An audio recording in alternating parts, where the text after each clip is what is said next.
here we are. Our athletes are on the mat. It's going to be Sarah Hildebrandt in the red, Audrey Jimenez in the blue.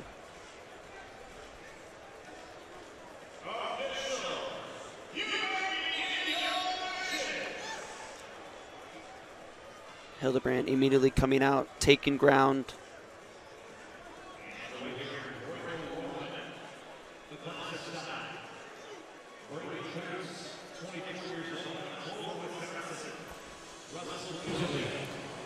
And right away, you can kind of notice a little bit of a size discrepancy. Sarah, much taller than Audrey.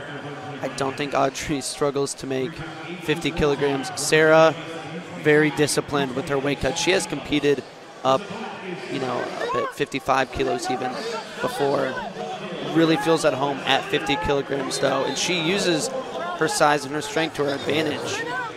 Wow, flexibility.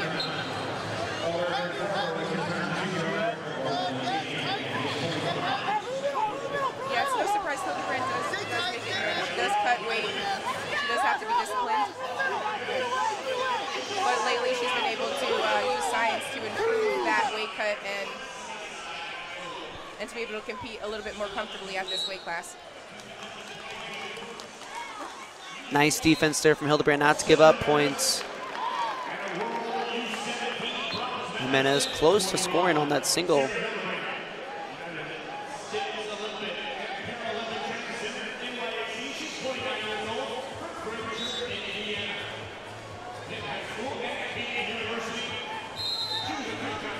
Passivity offered and confirmed on Jimenez. Yeah, Sarah's doing a good job of holding center. Beautiful ankle pick. Yeah, clean finish that time for Hildebrandt. Sarah very good in parterre. Not able to get a turn this time though.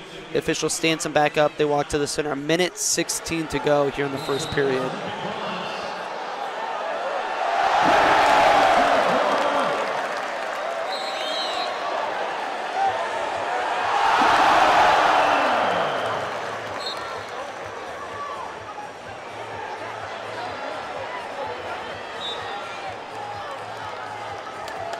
Passive offered, but the official will let the action continue as Sarah Hildebrandt picks up her second takedown. She uses a lot of techniques that utilize her length. That head in the hole is a great one for long wrestlers. Head in the hole, go behind. Audrey's going to need to push pressure a little bit and start winning the hand fight. She's going to have to start getting to her positions and her ties in order to take this match from Hildebrandt.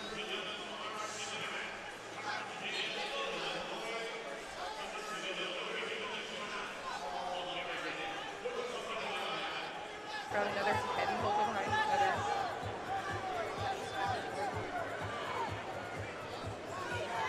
.15 seconds left for Hildebrandt to try and score in this position. Not going to happen. Stalemate. Pretty close. I think we missed the crossface there.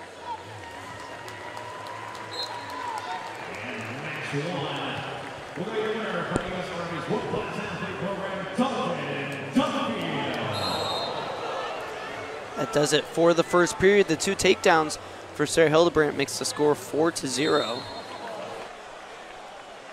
As the two go back to their corners for instruction. And no points on the board for Audrey Jimenez, but I think not a bad showing. You take this first period. If you're Audrey, you got into a couple positions, were able to get to Sarah's legs, weren't able to finish, but several times held stalemate instead of giving up takedowns. Sure. I think she's just a little bit nervous right now. I think she needs to start wrestling her style and start getting to her ties and her angles and positions. And she's, Sarah's long, like we said. It's going to take a little bit more effort to get to the legs if she's looking for that head inside single. It's not going to happen by accident. You're going to have to really go for it. You're going to have to close the gap on her. Maybe we'll see how this develops, and maybe she'll improve as the series goes on. Once again in front headlock position. Jimenez able to get back up to her feet. Looking head across and clears out. definitely doing a good job not allowing Sarah to capitalize on some of those things. Yeah, Sarah probably scores in front headlock on 80% of her opponents. Cross knee kick over there. And this time she is able to pick up the takedown.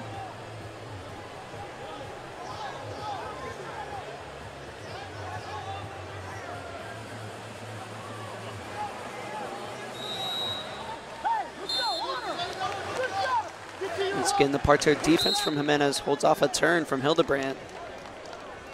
So to go back to work on their feet.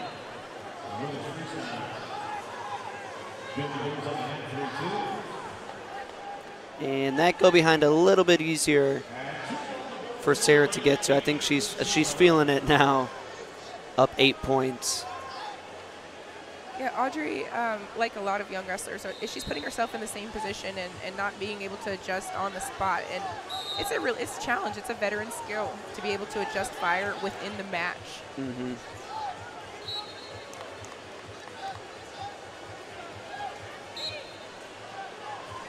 Hildebrandt now just one takedown away from a tech fall.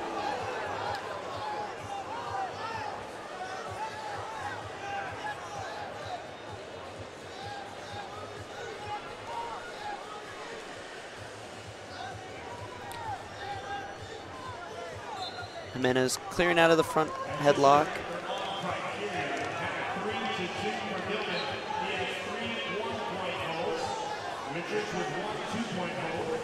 Right back into it though. Audrey just continuing to shoot herself into this front headlock position. You know, at least I think that time she tried to go for what looked like maybe the start of a fireman's. So at least she's looking to try different attacks and to try different angles. Yeah, and with 20 seconds to go, she's got to make something happen. This is a good position for her to develop. See, look at that. She gets right to the legs, open up. Very close to a takedown there. Yes. Looked like she had it for a second. Quad pod position now. She needs to get a knee or an elbow down.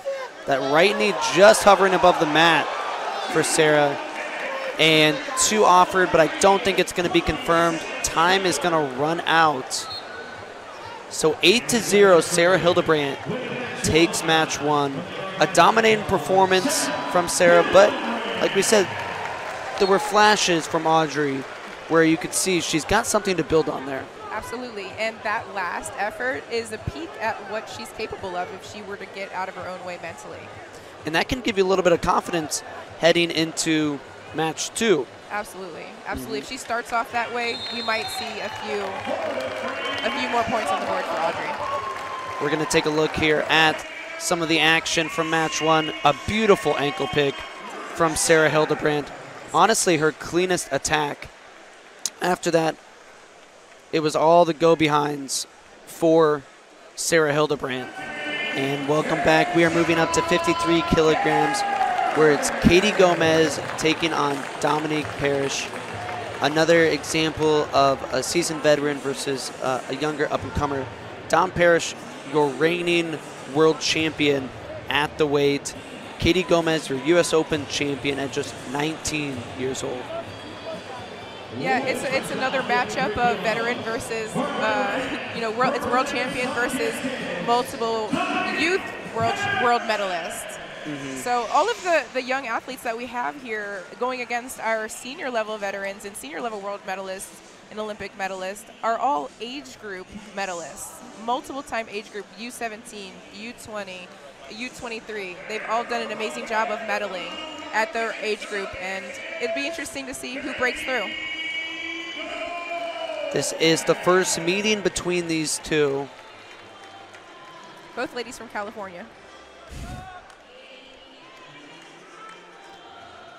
Parrish in the red, Gomez in the blue.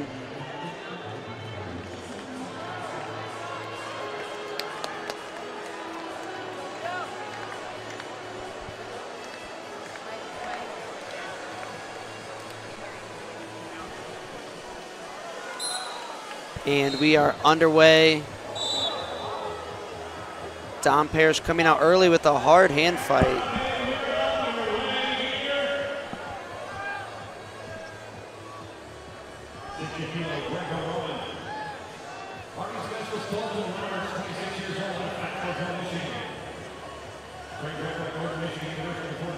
Nice high crotch attempt by Dom Parrish.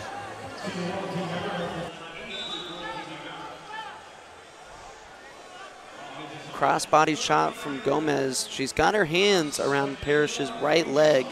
Good sprawl, though, from Parrish. She's continuing to block off the left side, and we got a stalemate. Parrish representing the Sunkissed Kids Wrestling Club out of Tempe, Arizona. Several of their athletes competing across all three styles here in Newark this evening.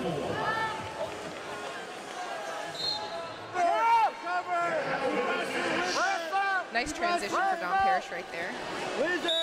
Limping on limp arm out. Great sprawl, go behind to that single leg. Limp arm.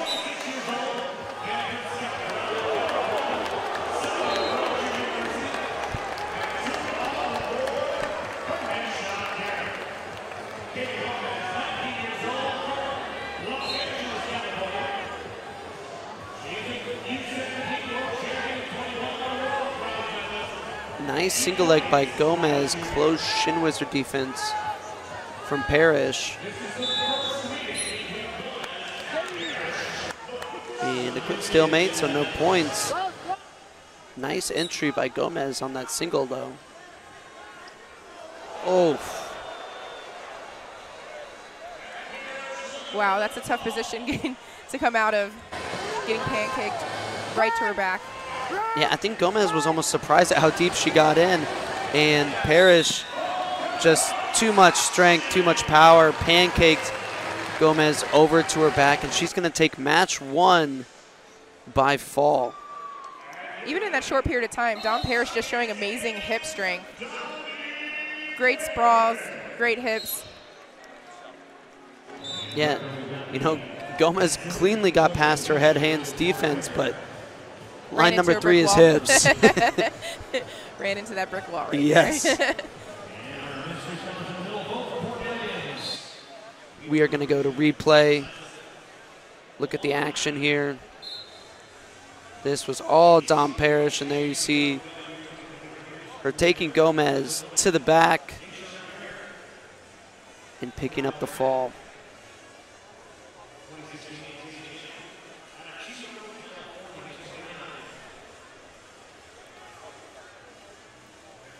There it is, Dom Parrish taking match 1, and welcome back, wrestling fans. Final X is brought to you by Tezos, the energy-efficient blockchain and official partner of Flow Sports. Tezos, designed to evolve, built to empower. Visit Tezos.com to learn more. And we are back to action. Moving up to 55 kilograms, where it's Alicia Haug versus Jakara Winchester. Jakara, one of the stars in this sport, I would say. She's definitely dynamic, coming from Missouri Valley College, where she graduated. Also, a few alumni coming out of that, yes, making it to the world level and world medalist. Jakara kind of shot off after falling just a little bit short of medaling at the Olympics, and recovered by winning a world championship, and has just been really opening up and having fun with her game ever since. That's a good way to recover, in my opinion, with a world title. Yeah, you know, not bad. Alicia Haug here by way of winning the U.S. Open. She is 23, also a U23 world bronze medalist last year. A bunch of other accolades, has made junior and cadet world teams in the past, now trying to make her first senior world team.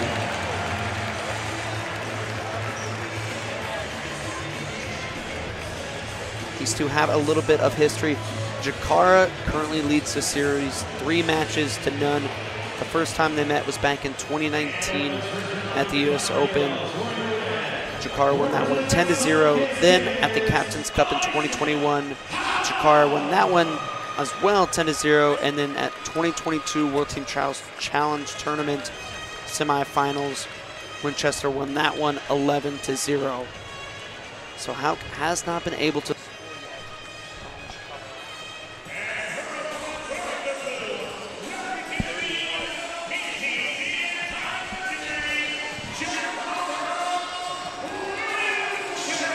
But you know, I peeked over the men's freestyle mat at 57 kilograms.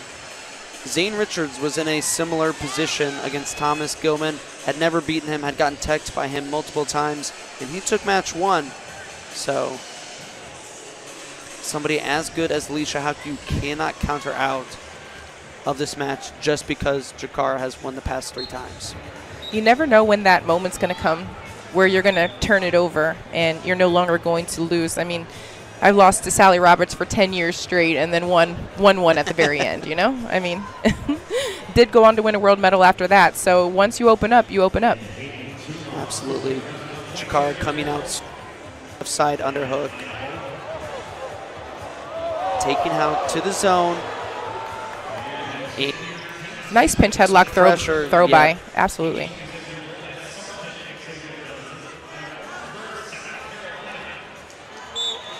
Two and two on the takedown and turn for Jakara Winchester.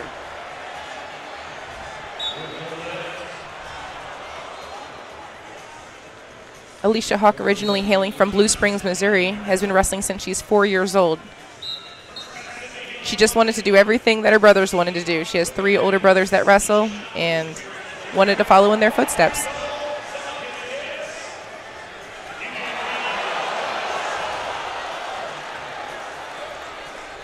Once again, Jakara taking Hauck to the zone and getting her to pressure in and using that forward pressure to take her to the mat. No takedown yet, needs to get that left arm out.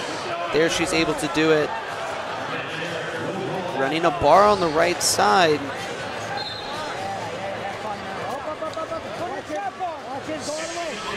Not a turn.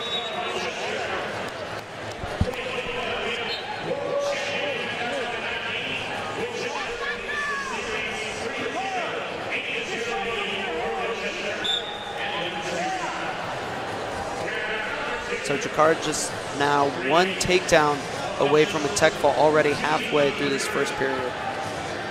I really love that 2-on-1 lock position as a good controlled tie that's very safe. Your opponent has to really clear that tie before they can score on you. And she pressured her towards the edge of the zone and used that pressure to take her down in a dart throw, and just a really great series. And then Jakara's doing a great job of following through in chain wrestling. Yep, right back to it there, and that'll seal the deal for Jakara Winchester. 1 minute and 43 seconds is all Jakara needed. She wins 10-0. She's just having fun out there. It's a great time in her career.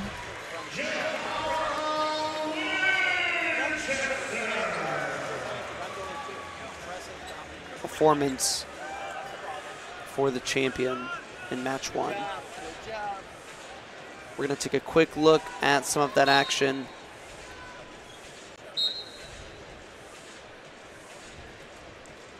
The first takedown and turn for Jakara. And there was this tricky turn she hit. Not a normal technique. And went to the opposite side, actually, to get the turn.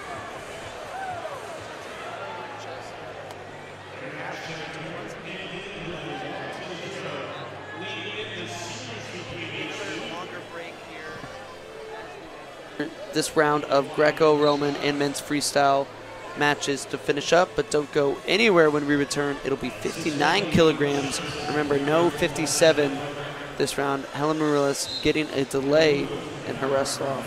See you in a couple minutes. And welcome back. Final X 2023 presented by Tezos. This one's Jennifer Page versus Michaela Beck. I think this is a really fun matchup. 2 of the pound-for-pound, potentially strongest women's freestyle wrestlers. Yeah, I would definitely say that. I would vote yes on that. Jen Page always gets, a lot of commentary about being very strong. Michaela hasn't been around for a little bit. She's been in Ukraine, so seeing her back out on the national stage, and I watched her when she was a kid, and she was so aggressive. I mean, somebody fed her a raw steak and poked her with a stick. That's how she wrestled. And so it was just, really fun to watch her, and I'm excited to see her back in action. And I think she's kind of coming into her own on the senior level. We'd seen her make age-level world teams in the past, but she looked her best at the U.S. Open, where she beat Abby Netty in the semifinals and then Maya Nelson in the finals. That was 4-4 and 5-3, respectively. In my opinion, her best performance to date. I think, you know, contrary to the first 3 matches that we saw, I think this one's going to be a little bit tighter. Sure. Both are going to have to wrestle to the best of their game in order to get over on the other. These two have met once in the past, but that was all the way back in 2019, 4 years ago. I think Michaela Beck was still just a teenager at the time. Paige did win that one 11-0 at 2019 Senior Nationals. Michaela coming from that New York East Coast brawler style. And she looks incredibly strong as well.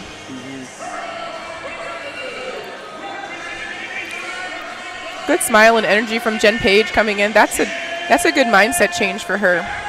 Absolutely. You hear a lot of the wrestlers at the Netting Lion Wrestling Club talk a lot about gratitude and being grateful for the opportunity to compete.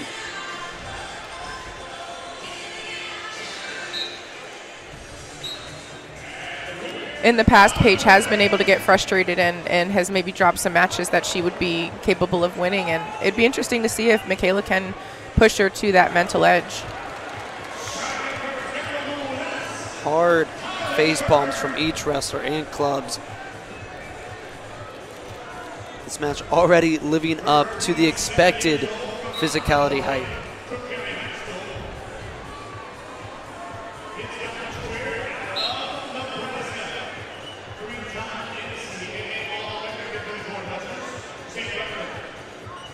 Paige controlling center now with the 2-on-1. And that ability to control the center is going to get the first passivity called on Beck.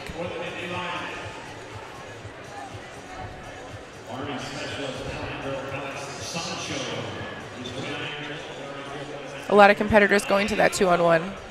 Like I said, it's a great position to be able to attack from and also be able to prevent your opponent from attacking.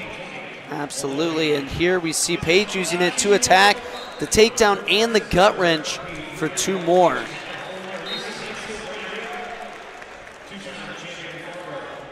I was just about to say that 2-on-1 can be used, only the 2-point takedown confirmed. We were out of bounds. That 2-on-1, even if you're not using it to attack, you control center with it, you can get your opponent put on the shot clock, or you can just go out and beat Jen Page and use it to score a takedown.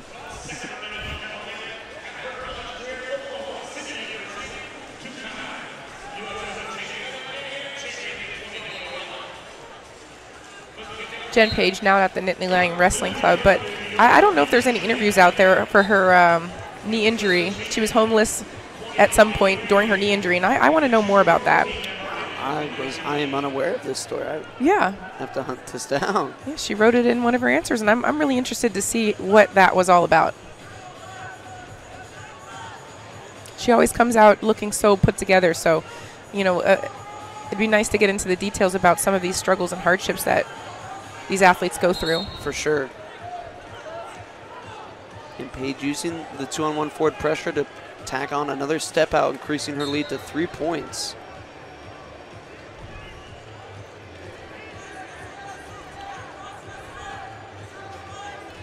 Single attempt for Beck, but go behind for Paige. And she's got a gut wrench locked up. Once, twice. Can she get it one more time? Wow. Yes, she can. Absolutely. Jen Page looking really solid out there. Yeah, we expected a close match here, but... And we did talk about mindset. Everybody's physical, Yep. everybody's tough at this stage, and Jen came out smiling. This is a huge difference in her, the way she approaches her matches. I have not seen her come out with that relief and that relaxation, and she really opened up out there. So we're going to take a look at the action here from Jen Page. Beck going to have to go back to the drawing board in the break here because Paige got it done from the feet and in parterre. And you can see the look on Michaela's face that gut wrench really hurt. Yeah.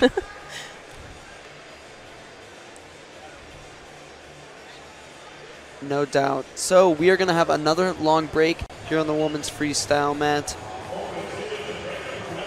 Both those matches still going on over on mats 1 and 2, the Greco-Roman men's freestyle. So when we return, we are going to move on up to 62 kilograms, where it's Kayla Miracle versus Adugo Nwachukwu.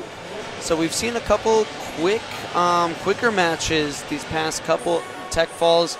I'm not sure what to expect in this matchup, but I do expect fireworks because it is two very high-level athletes in Kayla Miracle and Adugo Nwachukwu. Yeah, I'm not going to make any predictions because I haven't I haven't been right about any of them lately. So no, I'm interested to see how much improvement Adugo has made since the last time they've met, and how much she's chiseled away and closed the gap on some of those mistakes that she previously made. And you know, Kayla just keeps getting incrementally better every time. I mean, she has a collection of world silver medals to her name, and I think a couple of bronze. So she's been really consistent in her performance, and you know, today will be a good opportunity to see what she still has in the tank and what Adugo has been doing to close the gap. No doubt. And Adugo, I do think, will be a better version of herself than the 22 version that was teched by Kayla Miracle. I forget who was in a prior match. You said they started wrestling at 4 years old. Adugo started wrestling 5 years ago as a sophomore in high school in 2018. And to see where she's at now, it's unreal. It's unheard of. It's prodigy level type stuff. Yeah, she's a track. She ran track, and she was a soccer player. You know, obviously soccer players, they're in great condition. She understands angles. She's a phenomenal athlete. Her conditioning is superior, and so it transitions well in some ways. But to be able to learn and have the IQ to absorb wrestling in a short period of time is really incredible. A very interesting story. Adugo leaves Nigeria in 2018, moves to California, discovers the sport of wrestling, and now she is competing for a chance to represent Team USA at the senior level. Not sure how much impact that has on inspiring the Nigerian team, but I was just out in Tunisia, and Nigeria was very dominant. Yes, Nigeria with a solid women's wrestling federation.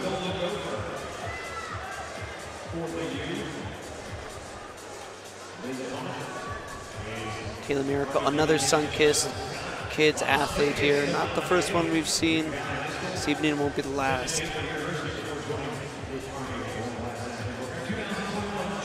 Adugo digging double underhooks, taking Miracle to the zone, and earning the step out. Adugo strikes first. Low level shot from Adugo. Good shot, or excuse me, good sprawl from Miracle. I think she got a little bit too far away. She shot from a little bit too far space, but she is recovering well from it. And right back up into that underhook.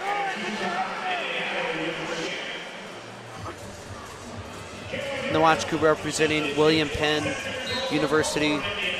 She was at Iowa Wesleyan, and they didn't just drop the program this spring. The entire university is no longer.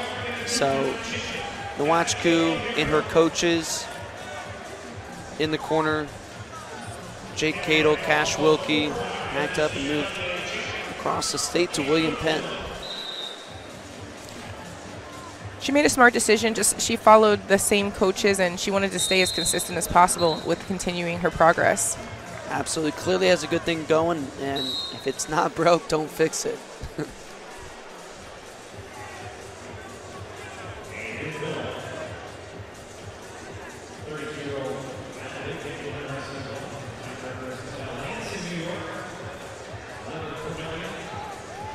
Approaching the 2-minute mark.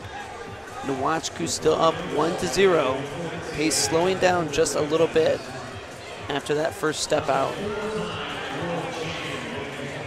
Kayla is really calculated in her wrestling match. She has great strategy, and she knows how to put points on the board. So it'll be interesting to see what she uses to open up. A lot of times it's that dump she's been working on for so many years. She's really good at it.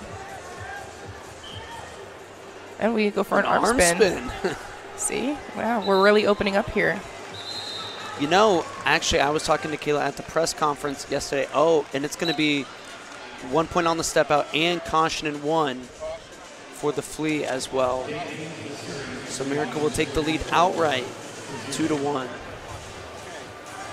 I like that option for an attack because even if you don't get the arm spin, you do have that opportunity to be behind your opponent, and they do have to square up on you. Sally Roberts used to use that attack a lot, and she would just go behind for the takedown, you know, if it was defended well. And I was talking to Miracle at the press conference yesterday, and she actually mentioned how just the other day in practice, just sparring around with Coach Lee Pritz, I've never had a lefty arm spin before. I had a lefty arm spin. I thought, maybe I can do this. And here she is. I love it. She's pushing herself to evolve in her wrestling.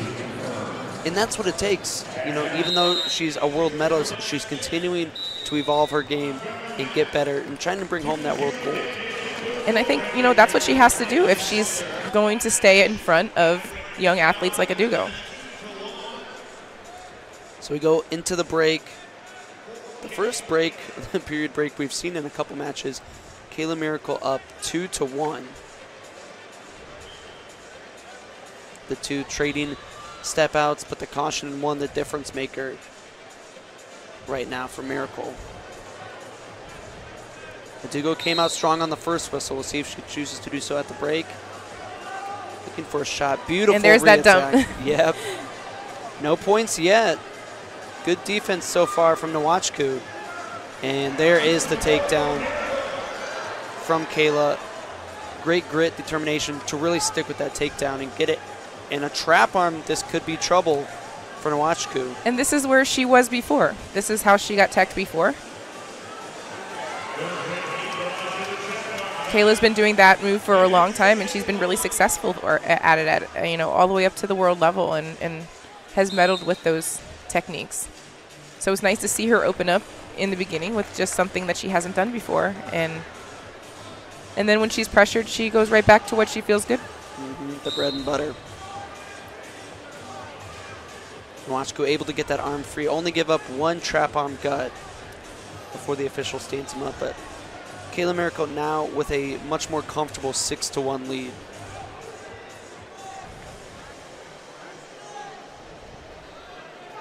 And you could see in the beginning she kind of didn't move her feet a lot. She was kind of lulling Adugo to sleep before she hit that arm spin. Now she's moving her feet a lot more, looking a little bit more active in that footwork.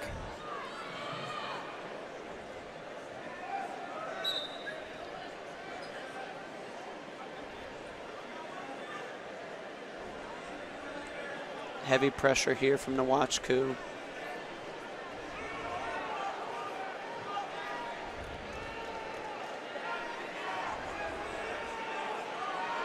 Nwachku to this point hasn't really been able to get to Kayla's legs. We've seen her take a couple shots, but the head-hands defense from Kayla Miracle is so good.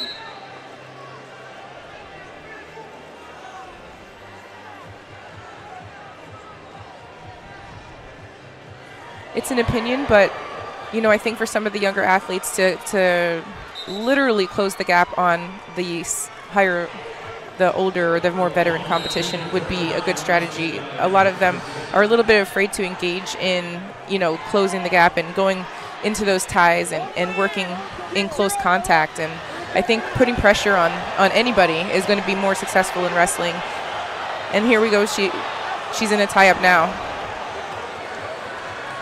Sometimes you just have to put yourself there and work from there. Make your opponent uncomfortable. Absolutely.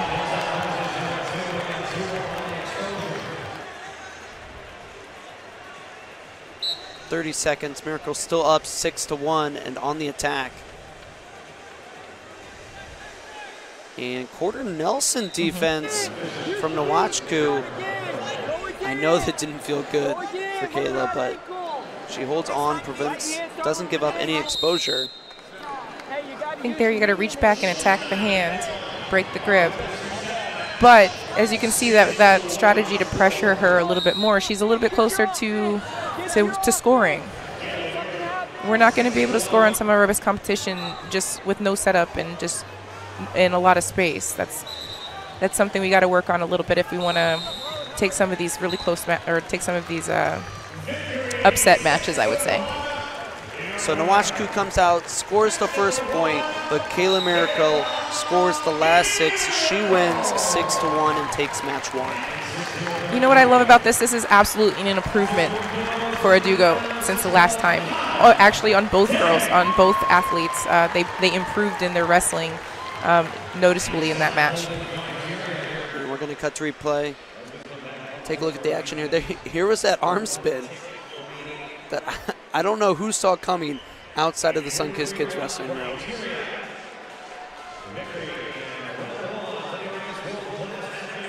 And the carry and the trap arm gut for Kayla Miracle. This is a match I am very much looking forward to watching them compete again in match 2 and 3 if needed. All right, so we are going to cut to break. We will be back shortly for Mallory Velty versus Macy Kilty. You know, Kilty is a junior world champion, to her credit, coming out of Stevens Point, Wisconsin. So you might know a couple of notable wrestlers coming out of there, Dennis Hall, Jesse Thielke, Ben Provisor, all coming out of that. The wrestling pedigree there is really high. I've also seen her being coached by John Smith, you know, so. It's a good person to have in your corner. Yeah, kind of having the greatest of all time in your corner is a good thing. Yeah, Kilty now out at North Carolina, predominantly coached by Coleman Scott, Jamil Kelly, Velty representing the Beaver Dam RTC, head coach Nate Engel in her corner. Another Missouri Valley graduate.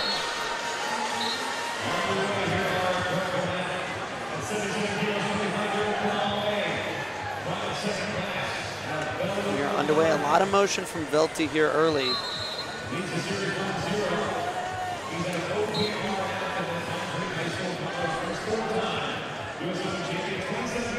Velty obviously pound for pound strong. I wrestled her before. She does have explosive double legs.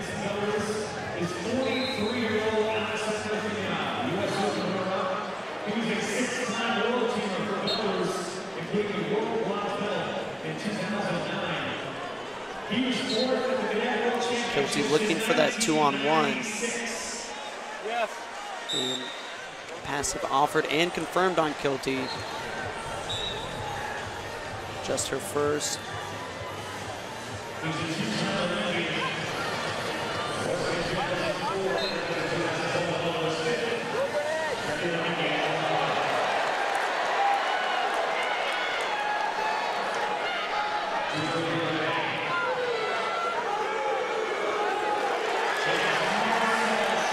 Velty continuing to control center, so Kilty another passivity, her second. She will have 30 seconds to score now. If she has been able to do so, Velty will earn a point.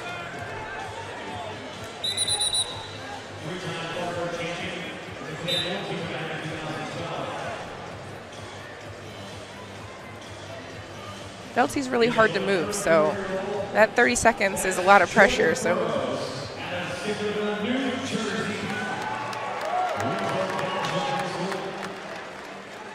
looking for that 2-on-1, but really unable to move Velty at this time. And there's the shot clock. Ends a point for Velty.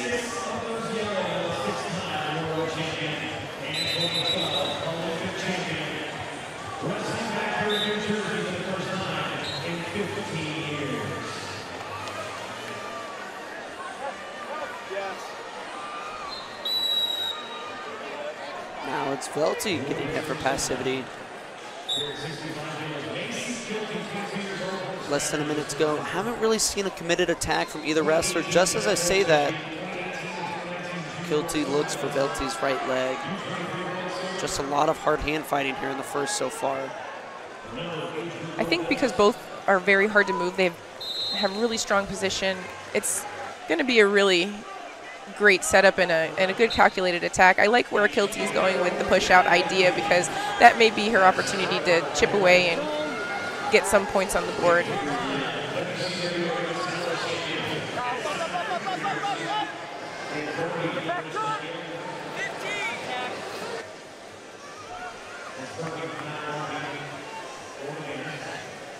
And typically the official does have to choose the other wrestler if there are no points, no technical points on the board. So as a former official, we were instructed, you know, to try to get the match action going.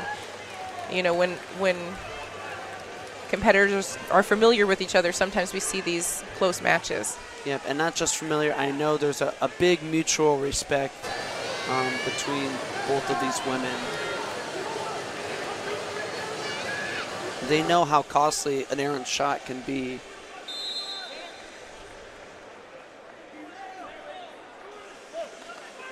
When you're wrestling someone so good defensively, when it's so hard to score on, you don't want to put yourself in a hole. Yes, and one of the mindset principles, you know, being afraid to make mistakes. You know, we want to minimize our mistakes, but we also don't want to prevent ourselves from going for it, for taking calculated risk. Right. Nice. Sort of a scoop single there by Velti. Now taking Kilty to the edge. Switches off to a double. Not going to finish the takedown, but she will get 1 point on the step out. Yeah, it was a nice little throw by low single type maneuver. And just taking that calculated risk, put her in a position to put at least 1 point on the board.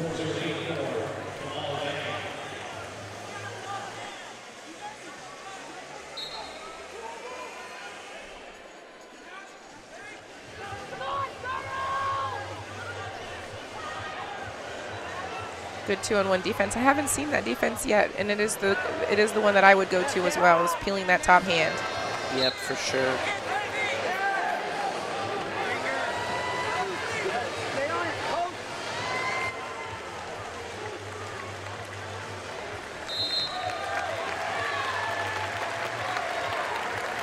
Kilty picking up the hand fight pace, a lot of movement, but not a lot of committed attacks. Really just can't.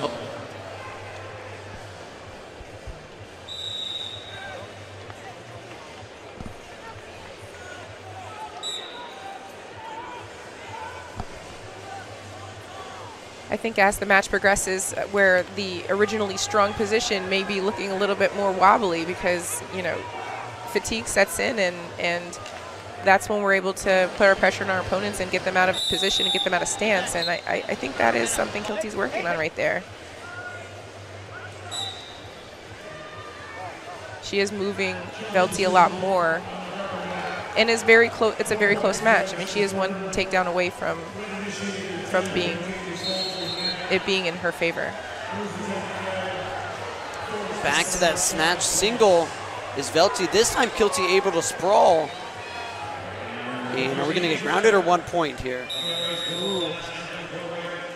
1 point is offered, but it's going to be white paddled, grounded, the official call. Velti being smart, not coming up in her position right there. A lot of wrestlers would have jumped back up and tried to get right back out there, but her knowing where she is in the mat space and not wanting to come to her feet and lose that 1 point. Smart wrestling.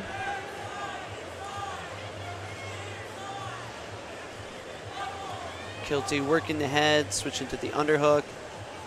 Moving Velti all around the mat, but yes, hasn't been able to step her out. Now shoots a high crotch, and that's going to be 2 points.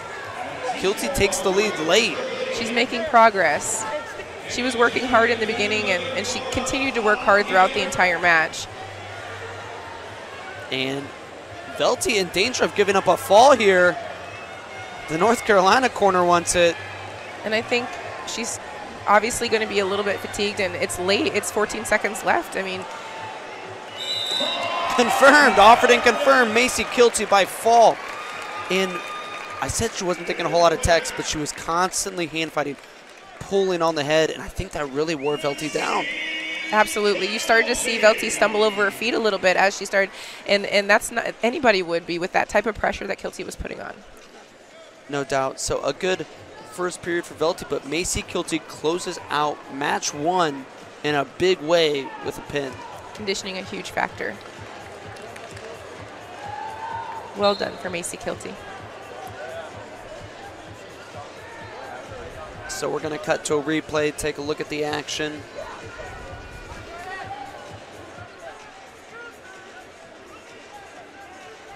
This was in period number 2, and you see the difference there. In the first period, Velti was able to finish that attack or earn a step out. There just didn't have the energy. Kilty was able to sprawl and defend. There's the shot, the fall, and the hand raise for Macy Kilty, who takes match 1. We are going to take another break, and we will be back with action. Forrest Molinari versus Emma Bruntill after the break. So it's back to the wrestling, 68 kilograms, 2 opponents who are very familiar with each other. It's Forrest Molinari and Emma Bruntill. This, not even the first best of 3 series these two have wrestled. You rewind to 2021 World Team Trials. These two met in the finals, best of 3. Molinari won that one 9-0 and 4-3. Now, Bruntill would take the next match at the 2022 Euregan 4-2 before Molinari took their most recent match at the 2022 Yashir Do, where Molinari won by fall. So a long history, and the two have split. We get to watch it at least 2 more times this evening. Yes, and you know, Forrest is wrestling in front of a home crowd. She's originally from New Jersey, so this has got to be really exciting for her. Forrest already a favorite, just being a dynamic person and a dynamic athlete, drawing a lot of attention, positive attention to the sport of women's wrestling. Also a late starter in the sport of wrestling, so if you listen to her talk about, you know, she's still hungry, she's still building, she's still growing, and she's so confident in where she is right now, and she still has so much more to do in her career. So very exciting to watch Forrest Molinari here today, as well as Emma Bruntill, who has racked up a lot of matches internationally this year and has come out on top on many of those competitions. And you see her smiling out here. She's got to feel confident with all those international matches under her belt. Absolutely. Bruntill and Molinari, for that matter, they have been 2 of the most active wrestlers the past 2 seasons. Forrest trying to get back to the World Championships. She brought home a medal for Team USA in 2021. Bruntill trying to make her first senior world team. She's made a U23 world team several times. And early using the 2-on-1 is Bruntill. And going to that 2-on-1 lock position that we see a lot, we've seen a lot today.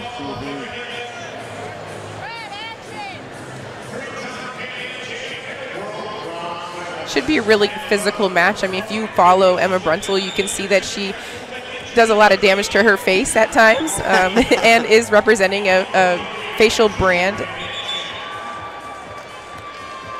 Forrest Molinari is also incredibly physical as well. So there should be a lot of brawling in this match. Yeah, brawling's a good way to put it, I think.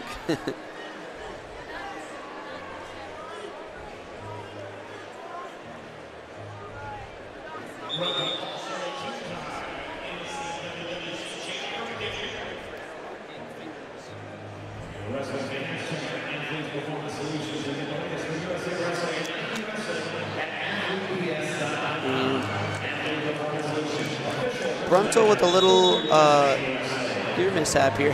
Has to pop the contact back in. We used to see that a lot with Helen Maroulis as well. Her contacts would fall out quite a bit, and I was always impressed at how they could put it right back in, mat side, without a mirror or anything. Coach Diamond Guilford kind of assisting her with the phone, the front camera, and ipso facto mirror.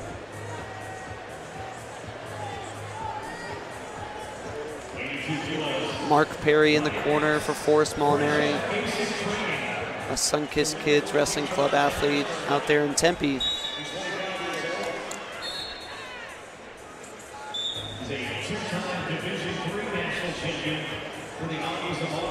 Molinari really working the head, now transitioning to the underhook.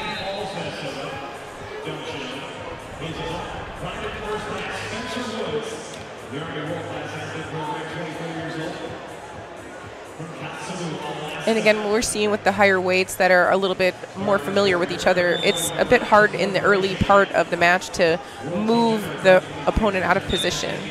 Right. And Molinari does like to use a game plan we saw Macy Kilty use, where she'll bang on the head, really try to wear on her opponents, and capitalize late when they get tired. And I guess we'll see if that strategy works out. Emma Brunto looking in really good condition. Use your arm to go. Use your arm to go. Go. Go clear. Find your arm. Left under. Get off the collar. Left under.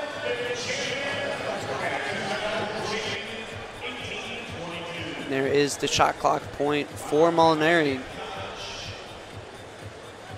The first point of the match as we approach the 30-second mark here, remaining in period number 1. Both ladies working really hard. Yeah, now it's Molinari getting to the 2-on-1. Yep, she needs to get some head position there. She had a nice deep 2-on-1, but needed to establish head position to utilize it.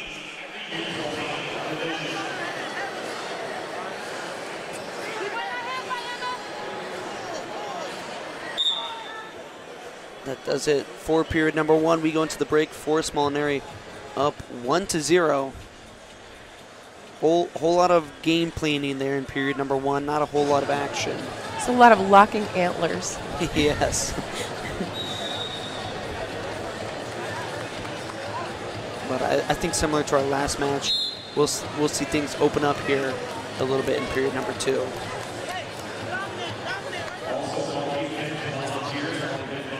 Yes, we'll see how much conditioning is a factor here, but second period really does determine what you've been doing outside of wrestling. Yep.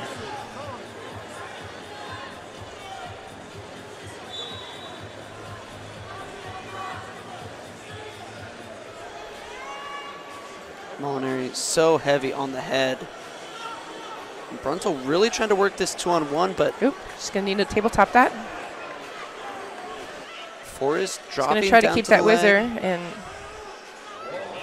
she's going to sacrifice the takedown on that one. 2 offered. Nothing yet, though, with the whizzer. It looked like she released the whizzer a little bit and then reestablished it, so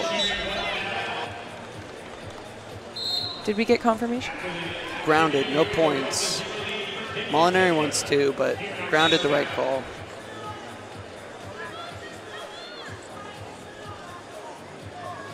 That can sometimes be demoralizing, getting so close to that takedown, maybe even thinking you had it, since the whistle did offer 2, to get no points there, not even a step out.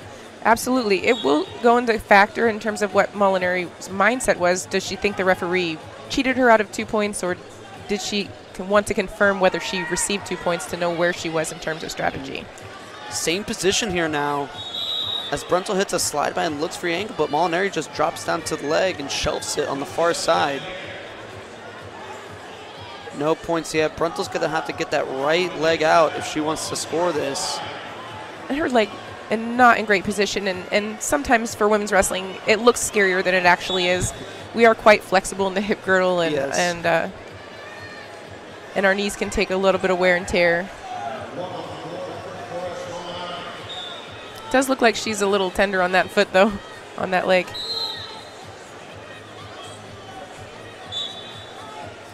Nice low single. She needs to get her head up.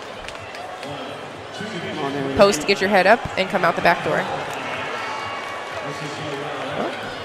And brings that left arm. Nice. Really close to a 2 point she does need to get.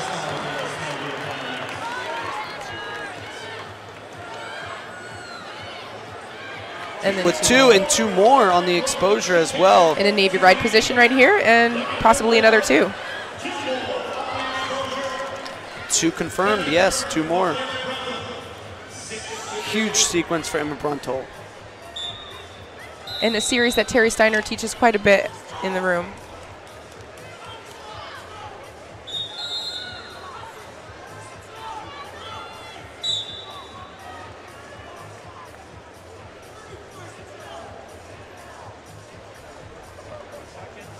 30 seconds remaining. So we will likely see Bruntel go into defense mode here. Caution and one offered for interlocking fingers. And going to be confirmed.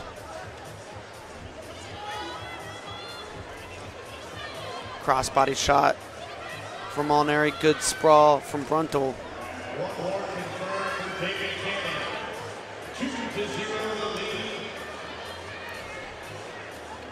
An official going to let the clock wind down here in this position.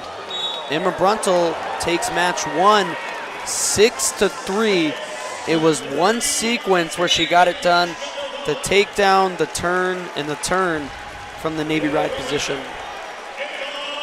And you can see Vlada Zvoynikoff in her corner, developmental coach originally for Team USA, telling Emma, just calm down emotionally. You still have a lot more work to do. And he's absolutely right. No time to celebrate. You guys go back and forth. She's back and forth with Molinari all the time. So it's really important to keep your head in the game all the way until the very end. Absolutely.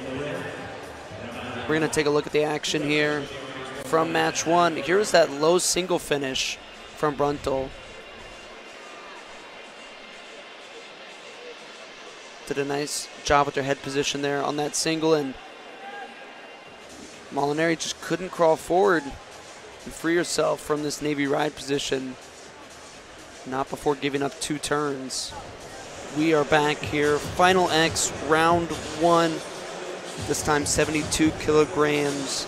Amit Eloy versus Joy Lewandowski. Amit, one of the brightest young superstars in this sport of wrestling, regardless of style. She, a multiple-time world champion last year. I say that she won seniors, juniors, and 23 worlds. To my knowledge, the only time that has ever been done, at least by an American. A tough opponent in U.S. Open champion Joy Lewandowski.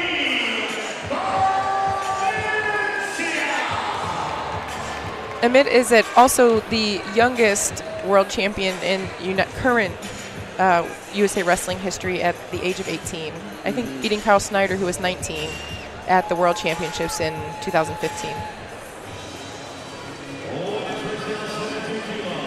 This will be the first meeting between these two.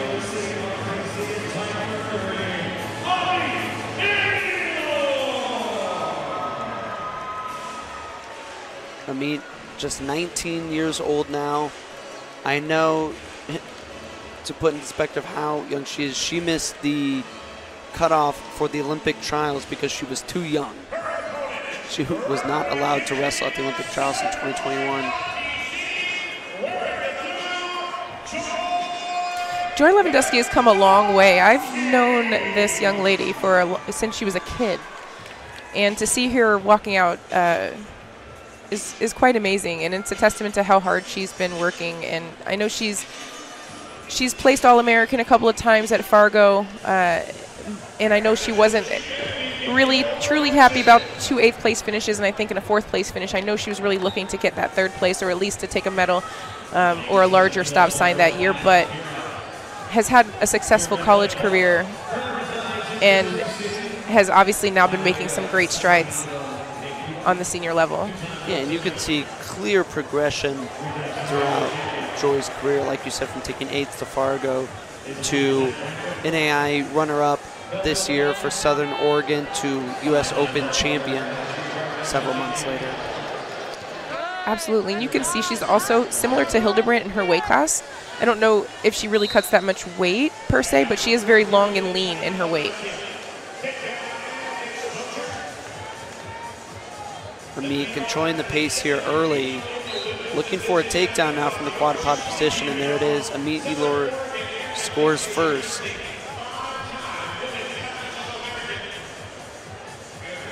Looking for a leg lace. Lewandowski doing a good job of keeping those knees spread far apart, though.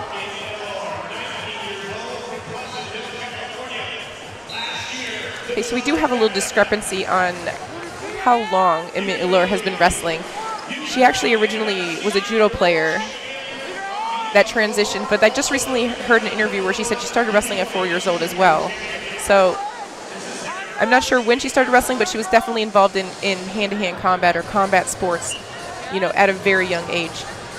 Absolutely. Amit now training at the NYC RTC, not too far from here in Newark, New Jersey. And the pressure just too much for Lewandowski.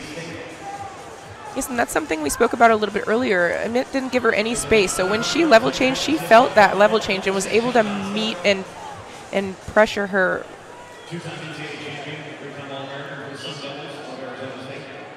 And a contact lens or something getting removed from the mat.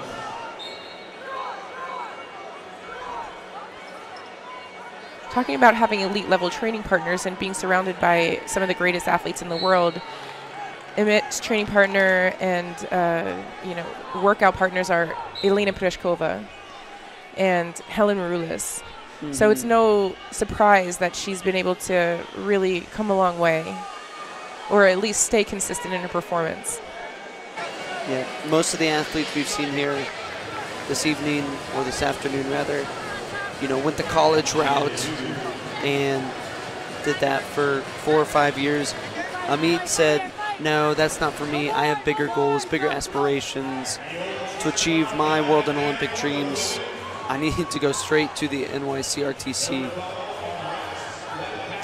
And, you know, she's kind of following the footsteps. Elena Preshkova, she came here, naturalized as a citizen and from Russia, and started competing, and then went back to college, and now she's a chiropractor, a very successful chiropractor in North Jersey. So you can still go back to school. You know, everybody's journey is different. She's feeling hungry right now, and she's very successful. She can go back and tackle some career goals, I'm sure, just as much as she can tackle some wrestling goals.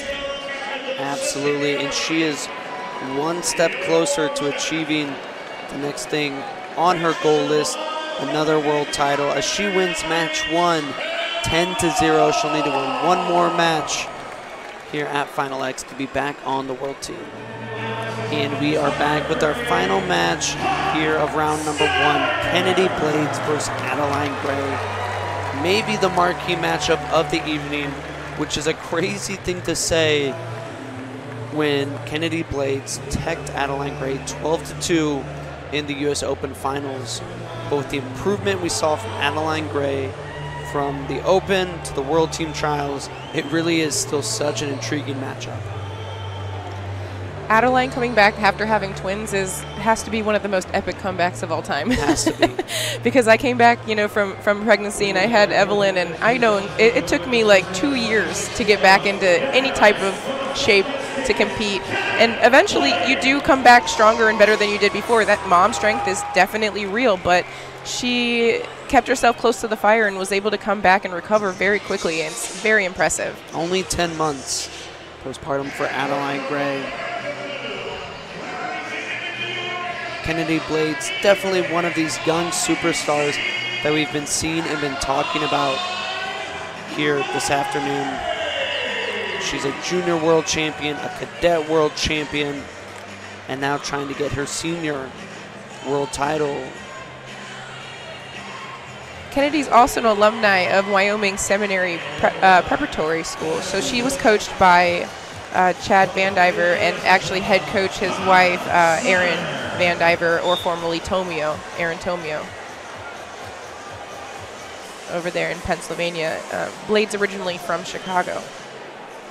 Yeah, so you see Coach Izzy in her corner of Izzy Style Wrestling. She is now out in Tempe, Arizona with the Sunkissed Kids Wrestling program, as you see Mark Perry in her corner as well. Adeline at the Beaver Dam RTC, and Kennedy Blades picking up the first takedown. She has a beautiful sweep single, and it's her back straight, head up. She's pivoting tight to the body, and she's really getting in great position on that single. And Adeline did a good job of controlling not the shooting hand, of Kennedy as well. And normally that'll be enough to defend a shot. You need 2 hands to attack, but Kennedy just so athletic and so powerful that she was able to will her way to that takedown.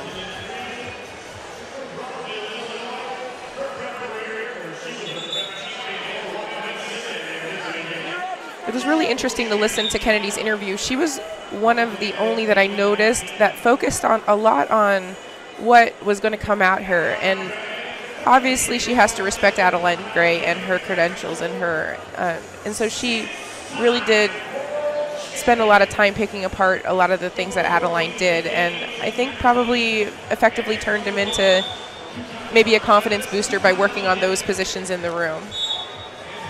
She really did get very specific.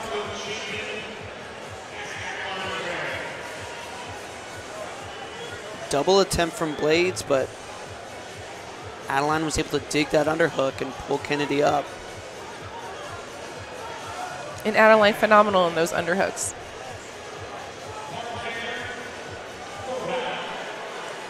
Perfectly timed re-attack for Blades. Not able to finish, but 1 point on the step out.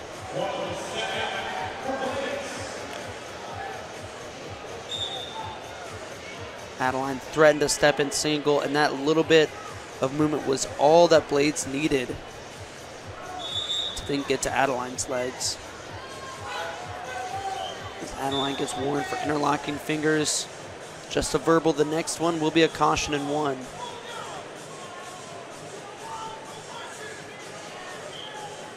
Into that 2-on-1, or to that Russian tie.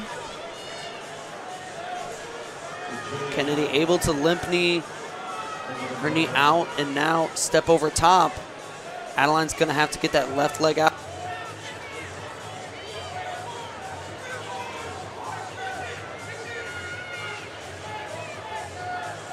Adeline holding on to Kennedy's right arm to try and prevent her from scoring.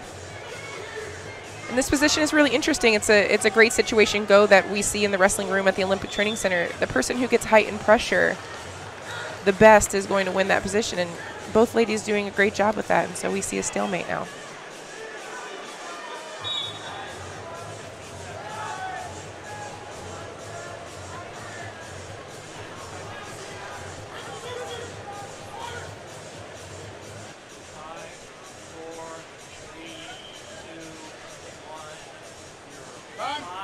Period number 1 comes to a close. Kennedy Blades up 3-0 on Adeline Gray.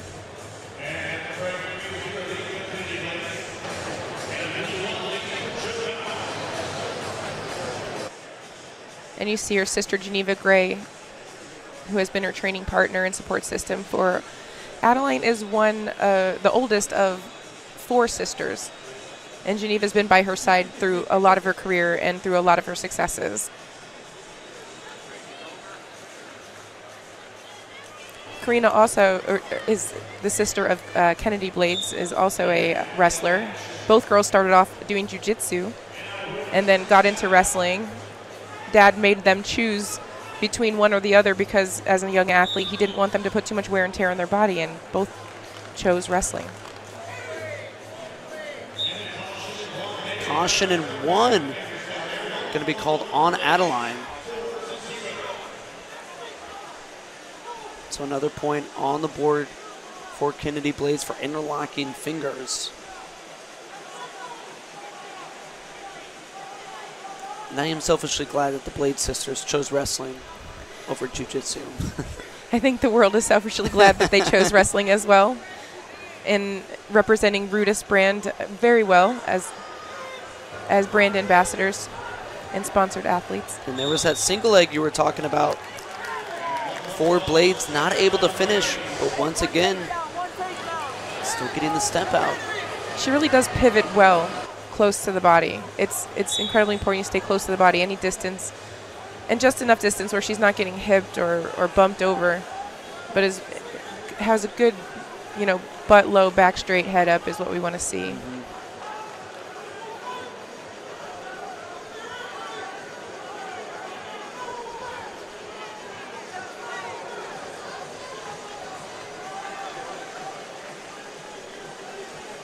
And Adeline does have a good single as well.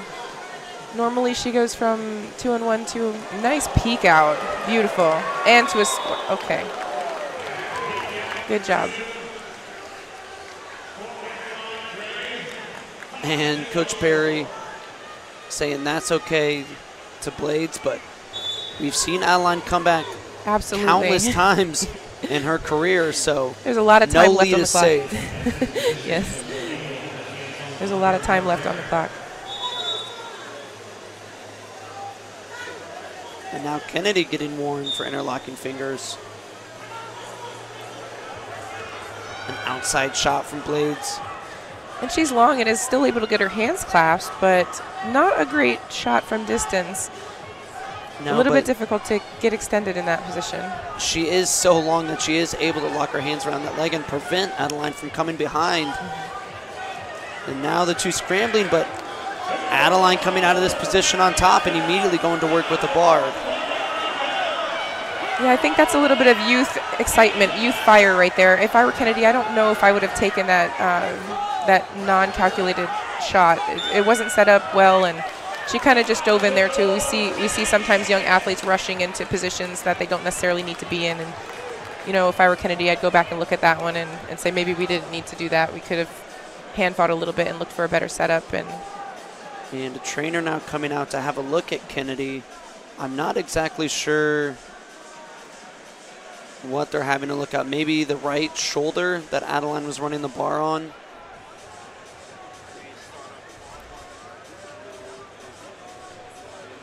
And to be honest, I'm not surprised. Adeline's bar is something to definitely be not feared or, you know, maybe respected. Yes, respected and revered.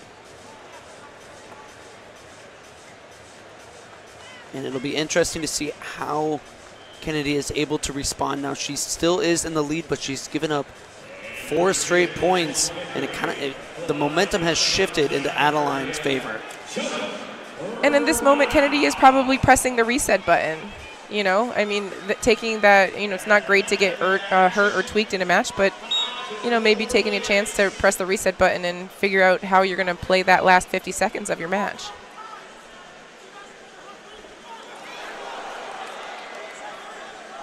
And responding nicely here with a single leg, but Adeline doing a good job of squaring up. And here's a peek out position again. We'll wonder if we see that again. Yes.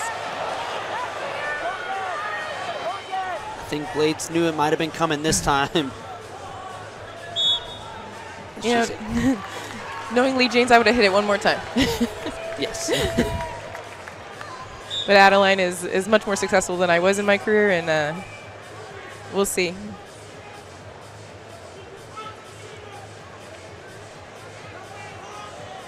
Ten seconds. The referee going to make Kennedy engage, stay in contact. A caution at 1 point would put Adeline in the lead. But she's going to get 2. I think she got it. I think she got Just in time. 2 points offered, confirmed. We will get a brick. I definitely think she got it. I think she did too, but the officials are going to have a look at it, make sure. And why not? You know, why not throw the brick? Oh, yeah, absolutely. This is a very warranted challenge brick.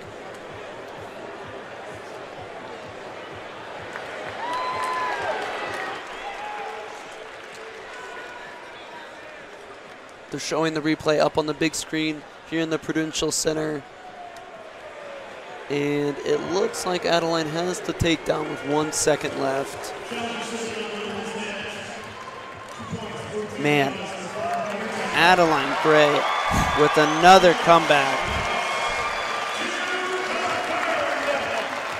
She'll win with the extra point for loss of challenge, 7-5. Takes match 1 from Kennedy Blades. Holy cow.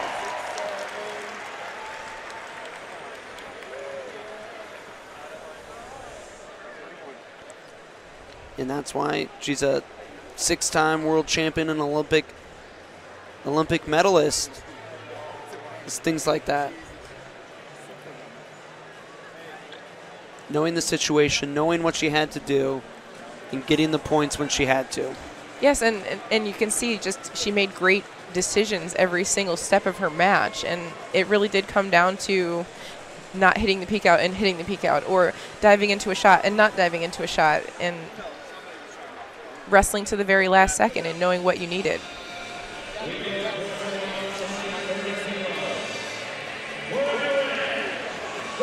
And there was the match ceiling takedown. And that'll do it here for round 1 from the Prudential Center. A lot of fun matches. We are going to take a break. Round number 2 is going to get underway in an hour and a half at 6 p.m. You are not going to want to miss it. We are going to crown 9 World Team members to see who is going to represent us in Belgrade, Serbia. See you all then. All right, we are back for round 2 here at Final X, presented by Tezos. An incredible round 1. I am JD Raider, joined by Lee James. Lee, a lot happened in round 1, but I think first and foremost, we got to quickly talk about 76 kilograms, the incredible comeback by Adeline Gray. That'll be our last match here in round 2 as well, capping it off with the finale. Absolutely. Adeline scored her winning takedown with 1 second remaining on the clock. Yeah. So I was impressed with the way Kennedy came to the match. She put Adeline on the edge of our seats for a long time. I mean, it looked like Kennedy was going to win that bout up until the very last second. So it is definitely a testament to. I saw a great peek out from Adeline. I don't see a whole lot of peek outs, but she recognized that position and took some chances. It's interesting how she's evolved as she's, through the U.S. Open, she was able to play around in some of the preliminary rounds and open up some different techniques and stuff. And like I said, if the veterans are going to stay on top, they're going to need to continue to evolve. And Kennedy definitely challenged the multi-time world champion. Absolutely, but that's at 76 kilograms. Like I said, we're going weight order, so that'll be our last bout of round 2. We're going to start back at 50 kilograms, where it's Sarah Hildebrandt versus Audrey Jimenez. It was all Hildebrandt in match 1, 8-0. I say it was all Hildebrandt. Audrey did show flashes of potential there, almost scoring on a single as time was expiring, but Sarah Hildebrandt proved why she's a world champion and Olympic medalist. Absolutely. I think in the beginning, Audrey let nerves get to her, and she was wrestling around the zone a lot in the beginning of pretty much all the first round and most of the second round, and just kind of took a chance on herself and took a shot at the very last second, and it didn't pay off for her in terms of, in being able to even score in that bout, but it did show that she could, if she put her mind to it, get some good offensive attacks going. Absolutely. You mentioned Hildebrandt being able to control center, take Audrey to the zone. Sarah with a clear size advantage here.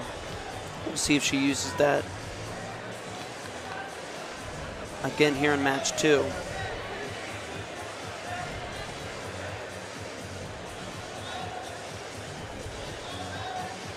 I think Sarah's naturally able to angle her towards the zone. And a heavy snap from Hildebrandt. Audrey is grounded here in this position, so if we go out of bounds, I don't think it'll be any points.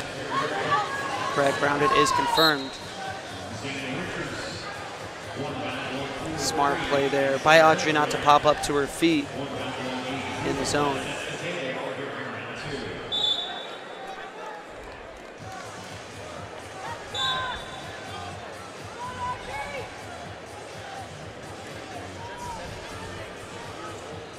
She was on the World Team last year.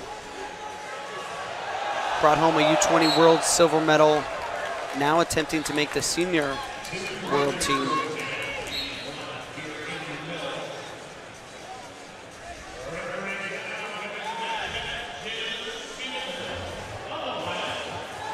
Third Final X appearance. Undefeated.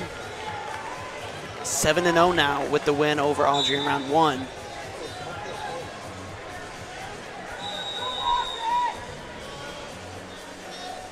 And as we approach the halfway mark here in the first period, yep, somebody has to go on the clock. It will be Audrey Jimenez. Definitely makes sense. She got slapped into 2 front headlocks and then attempted a 2-on-1, and then Sarah went right back to that front headlock again. So there hasn't been a whole lot of controlling action on Audrey Jimenez's part, although she does look a little bit more active than she did in her earlier match. Here's a shot from Audrey. Sarah catches her in front head. Hildebrand now going one direction, then the other, picking up the takedown. So she's going to get 1 point on the activity clock and 2 points on the takedown.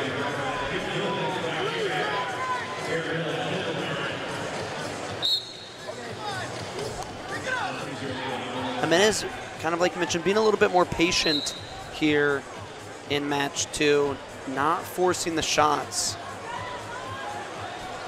Yeah, I agree with you. They look like a little better attempts. I mean, she did actually get to the leg that time, and I think in the beginning rounds she was not able to close that distance to Sarah's legs. I mean, she's longer than you think when you're out there competing against a wrestler that's long and lean like Sarah. You really got to get a good setup and a good penetration to get to the legs.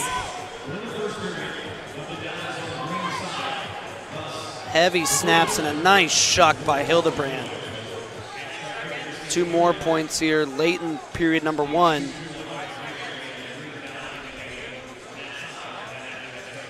And that is how the first period will come to a close. Sarah Hildebrand, 2 takedowns and a shot clock point to make the score 5-0.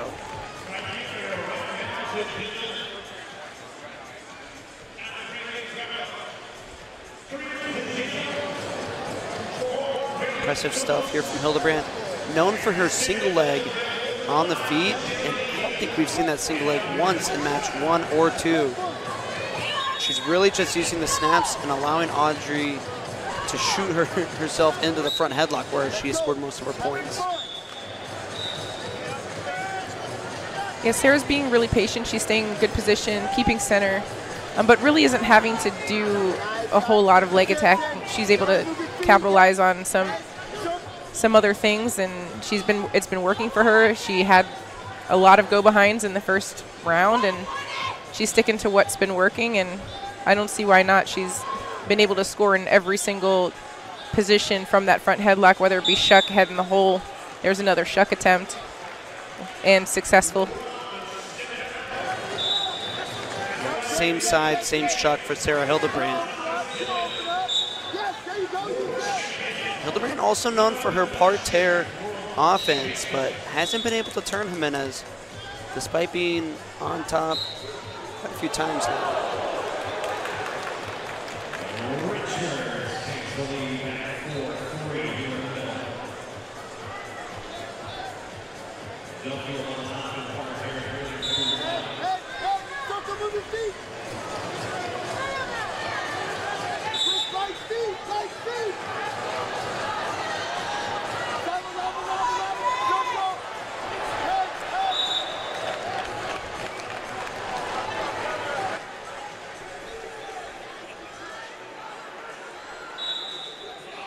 There's an ankle pick from Hildebrand. She hit that clean in match 1, doing it again here in match 2.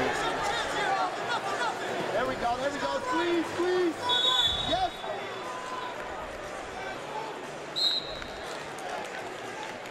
So Hildebrand now just 1 point away from a tech fall with 1:21 to go. It does appear that Audrey is really stubborn in parterre defense, because typically Sarah is able to score a lot in parterre. Hildebrand going back to that shuck, this time from the feet. Running Jimenez down, drops down to the leg. Jimenez holding on with that close shin whizzer, but that'll do it. Sarah gives a nod, a smile to the crowd. Sarah Hildebrand is going back to the World Championships. She defeats Audrey Jimenez in 2 straight matches, 8-0 and 11-0. And to think Sarah Hildebrand almost quit wrestling after the last Olympics, and is now standing here, still had more fire in the tank, still wanted to compete, and is now on another world team. Yeah, there's the patent Sarah Hildebrand. We also see that same shush from Summer Hamza of Egypt. She does the same shush, and I wonder if it means the same thing. I would guess so. I know for Hamza, it's more like, don't talk, just work, just listen. You know, no running your mouth, you know. I don't know what it means for Sarah. Do you know? Well, I know her initials are SH, so she likes to. Oh, okay. Uh-huh. Well, Yeah. it sounds like a little WWE action. I know, right? Here's the counter offense for Hildebrandt that finished things out. A truly dominating performance from the champion. I'm excited to watch her in Belgrade, Serbia. I don't want to get ahead of myself, but I think maybe another medal might be in store for Sarah Hildebrandt. We are going to cut to another break while the freestyle and the men's freestyle and the Greco-Roman matches finish up. 53 kilograms coming up when we return.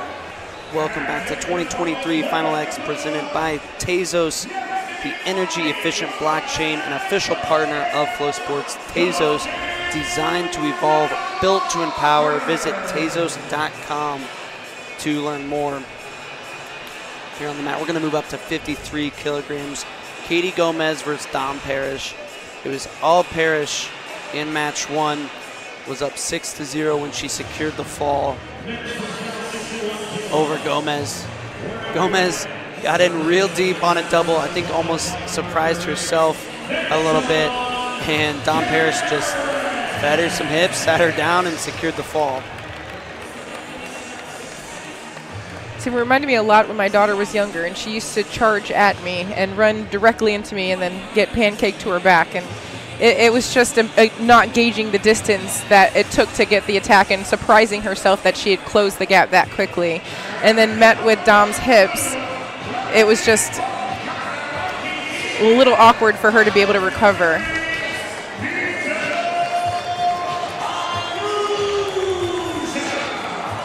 Trying to get back on the world team where she represented Team USA last year and brought home a gold medal at this weight. So she proves if she does secure this team spot, she's a good option for Team USA. Dom, another athlete who has shown good progression throughout her career. A U23 world team member in 2017 and 18, a Final X runner-up in 2019, finally breaks through, makes the team in 2022, and then goes and brings home gold for the United States.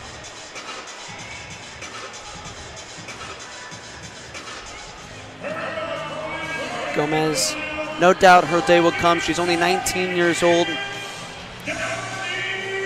I watched her compete at FloWrestling's marquee high school event last year, Who's Number One, where she won. It's not very often that I watch a high school athlete compete at Who's Number One, and then just 12 months later they're competing to try and make a senior world team.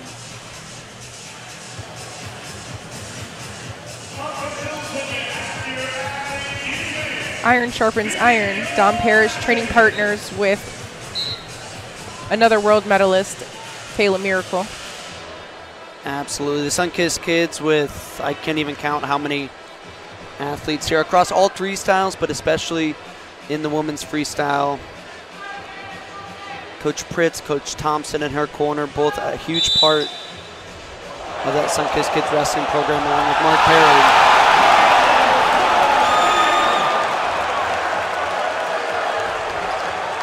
Dom Parrish started wrestling in 6th grade after she saw a demonstration in the auditorium. Rather, it was a wrestling demo in the PE class, and one of her friends encouraged her to sign up, and now she's a world champion.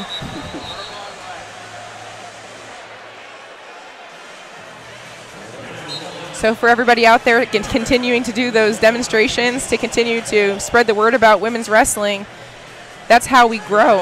Absolutely. Parrish with the go behind. Gets on the board first, now looking for a leg lace.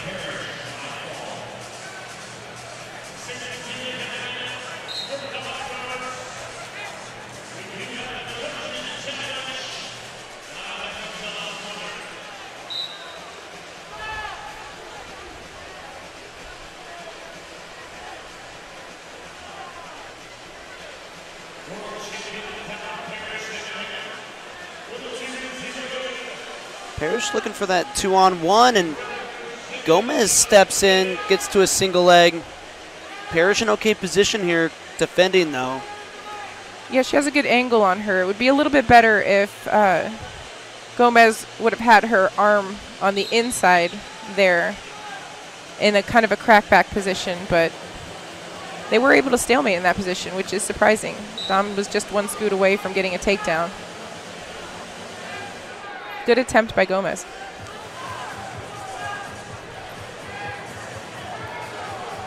Nice reshot there by Gomez.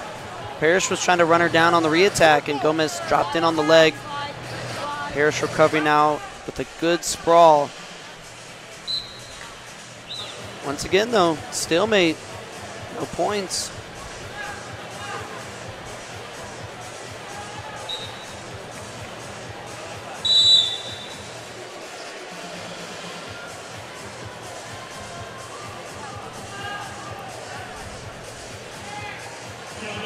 Gomez blocking off with that right side.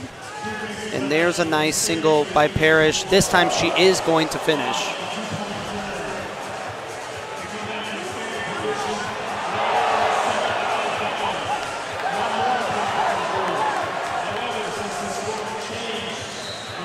Katie Gomez started wrestling when she was 10 years old. Her older brothers wrestled, and she was encouraged to try out for the team.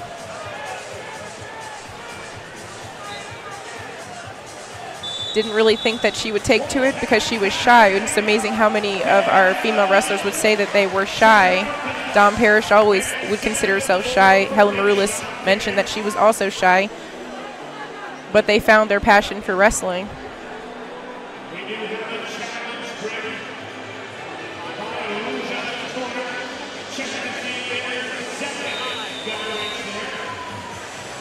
Period number 1 comes to a close. Dom Parrish up 4-0.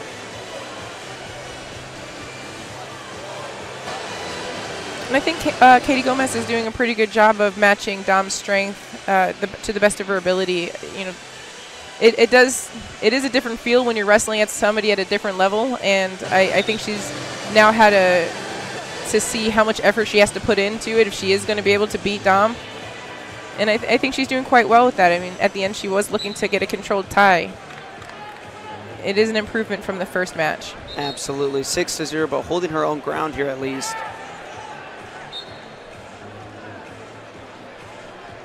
Here against a world champion in Dom Parrish.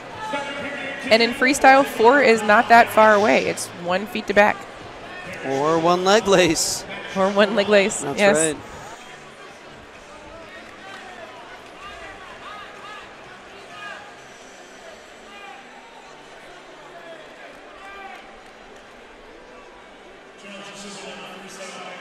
Gomez controlling center.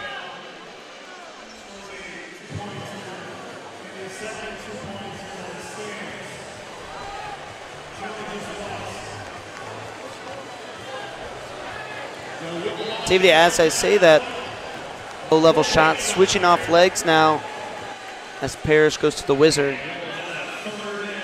It's really amazing to see her get better in front of her eyes in the same tournament.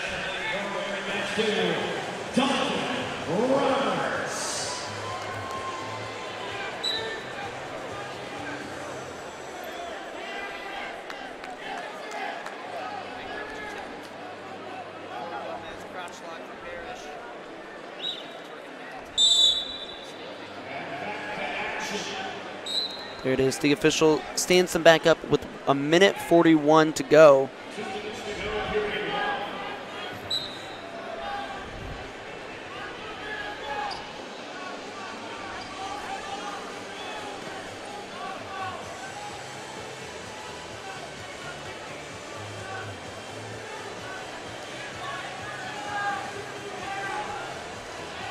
Parrish controlling the tie right now with the collar tie and the underhook. Slide by for Gomez. Parrish squares up, takes Gomez to the edge, and picks up the step out. Our first point of the second period.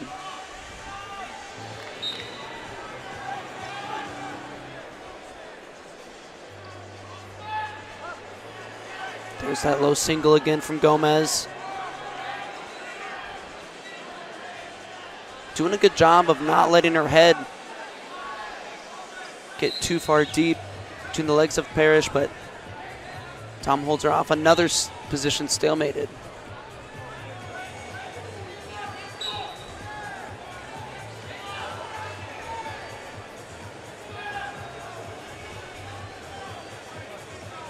Dom's defense is quite good. Like I mentioned before, she does have really strong hips, and there's different strengths for different wrestlers, and Dom just particularly hard to take down.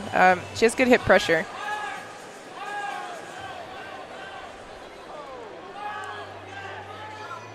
.30 seconds remain as Gomez gets to Parrish's right leg. Across the body, this is not a great position for Gomez. And another stalemate.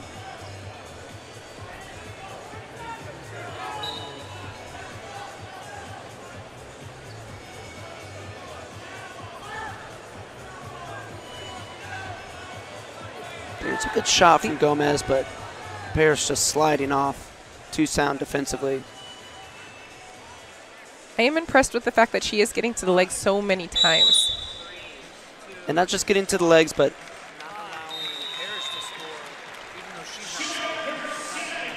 that's a good point. Yes, she's not allowing. She's at least recovering from those positions. So while Katie didn't win this match, it definitely went better than the first match. She got to several leg attacks. She now has a lot to be able to capitalize on for the next time she competes. 100%. And it's Dom Parrish not giving up 1 point in this series. She who wins both matches in a shutout, a pin, 5-0. Dom Parrish is going championships.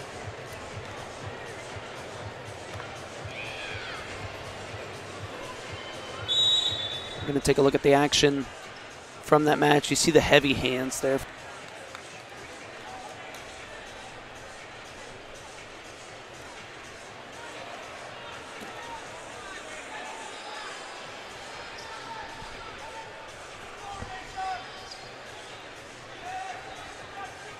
The readjustments to earn the step out from Dom.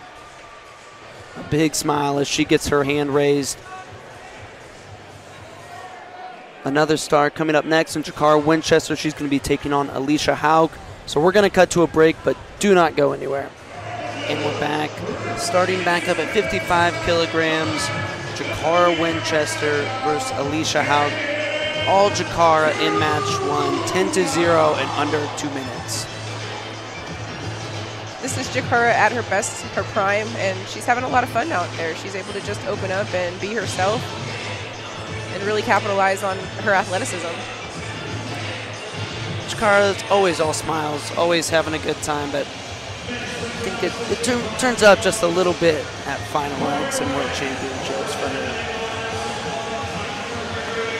You know, interestingly enough, Jakara is having a good time out here now, but she started wrestling in the 11th grade or at 11 years old because she was being bullied. She was being bullied in school and needed an outlet, and wrestling, she found wrestling as a sanctuary from being bullied. So everybody has a different why as to why they start wrestling. She said she would classify herself as a very nice person, but because she looked intimidating, people would always give her a hard time. Championships, Pan Ams. She was a 2019 World Champion, 2020 Olympian, 2022 World Teamer. I could go on and on with her accolades. Alicia Haug, no slouch herself. She got here by winning the U.S. Open back in April. She was a junior world teamer in 2018. A 2022 U23 World Bronze medalist. Won the Pan Ams in 2019. And there you see Jakara coming out to the mat in the white and orange singlet, the Cowboy RTC in Stillwater, Oklahoma.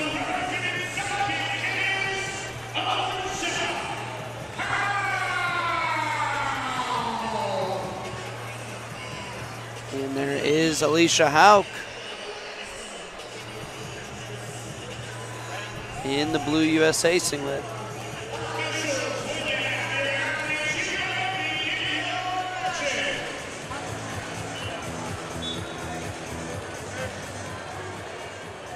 The two shake hands and action is underway. Chikara wasting no time getting to work.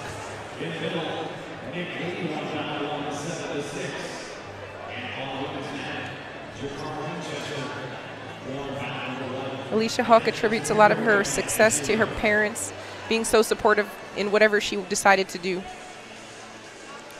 When she chose wrestling, they supported her 100%, even if she was the only girl in the room. Chikara, just a heavy snap and go behind. Took her a while to get to the finish, but eventually on the edge she does.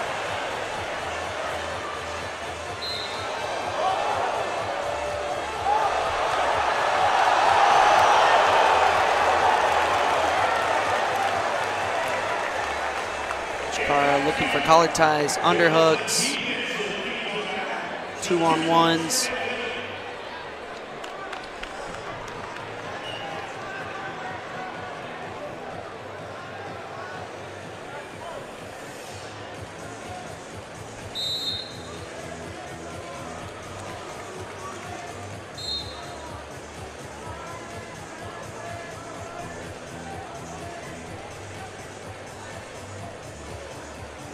Chikara, hard left side underhook.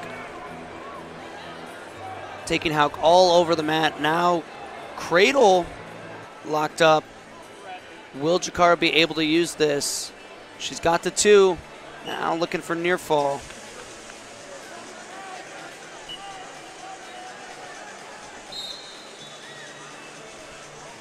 Hauk holds her base. No exposure for Winchester. The two come back up. We're about halfway through the first period.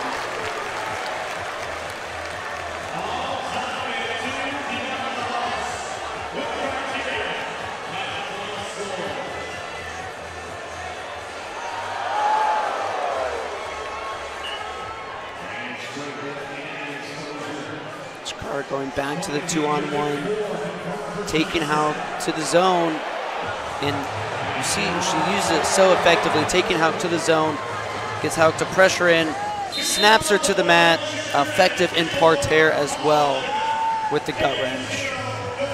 And she's timing it so well it almost looks easy, even though we all know it's not. Right.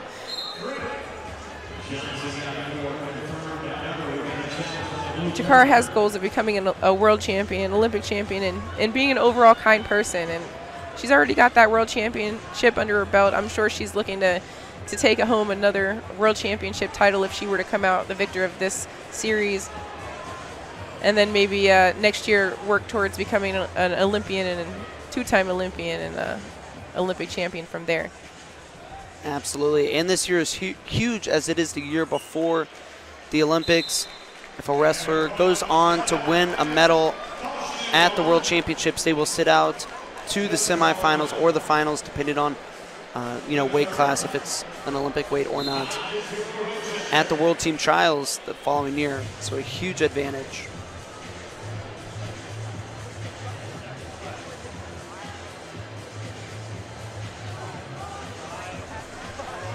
Heavy 2-on-1 snap, short time. Can Chikara get it in time? Yes, she can. Chikara Winchester gets the takedown at the buzzer to secure the 11-0 victory and her spot on the world team.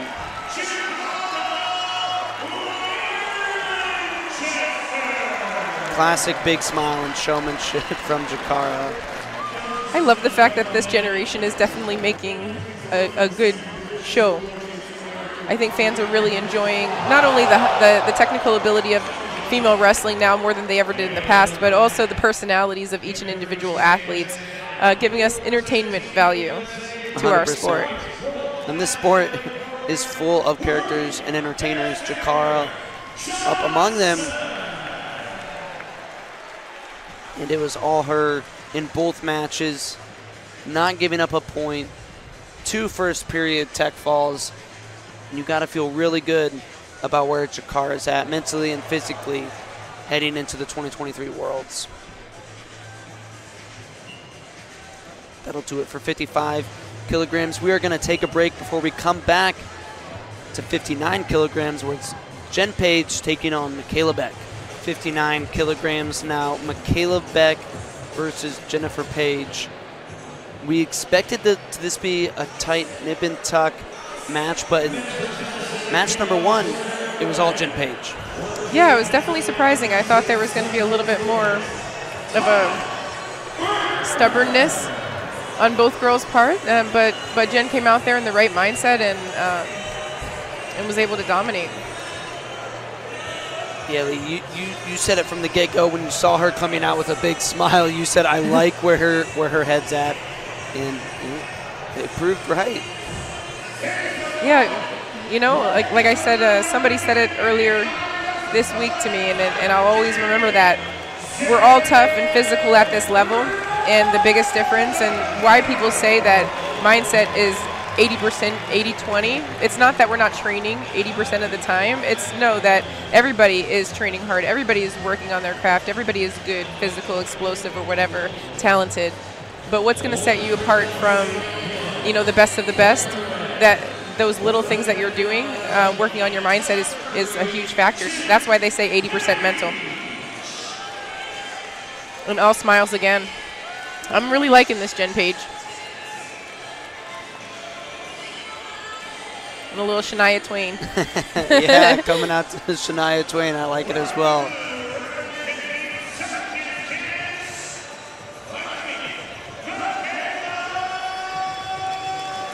Jen Page taking kind of an unusual route to get here. She was up at 62 kilograms for the U.S. Open, where she was a runner-up, dropped down to 59 for the World Team Trials Challenge Tournament, where she won. Michaela Beck won the U.S. Open at this weight, 59 kilograms. The weight cut doesn't appear to be an issue for Page.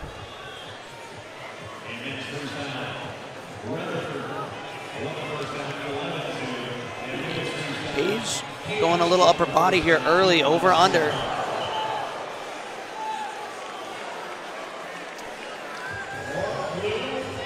And it's been a couple of years, more than a couple of years since we've competed, but in the past she would pressure a lot, and her opponents, like myself, could use her pressure against her, and she's taken baby steps now to walk Michaela out of bounds, and that's an improvement in her craft over the past couple of years.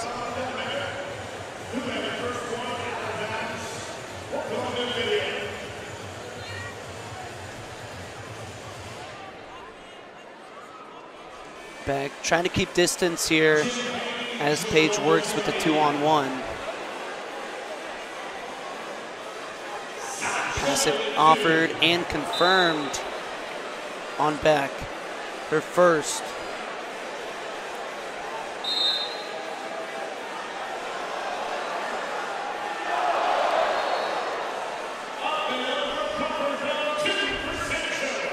Jen Page started wrestling as a kid because her brothers were going to practice, and there was nobody home to watch her, so she would just tag along and emulate what they would do in the corner.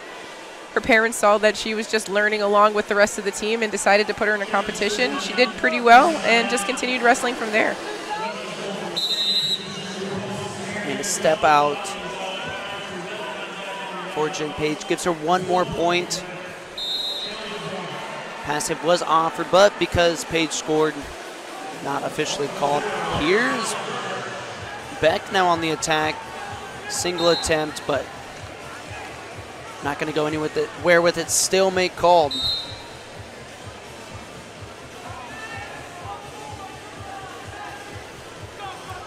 If you're Beck, I think you need more of that. More shots. Page is controlling this match right now. She's getting to her ties, her attacks. This is how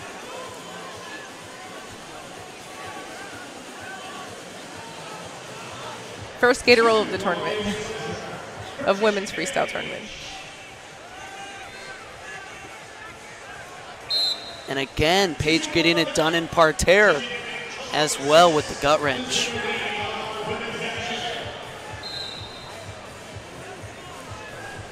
Michaela's typically her wrestling style, she's able to impose her will on her opponents, but Jen Page is not able to be bullied around in any of these matches. She's just showing really solid technical ability, great mindset, great conditioning and strength, and really a byproduct of not only her road to get here, but the Nittany Lion Wrestling Club and all of the philosophy that goes along with their championship. 100%. I think this is the best Jen Page we've ever seen. Absolutely. Michaela Beck got into wrestling because she loved fighting and MMA fighting, which is not really a surprise for those who have watched her wrestle and watched her compete.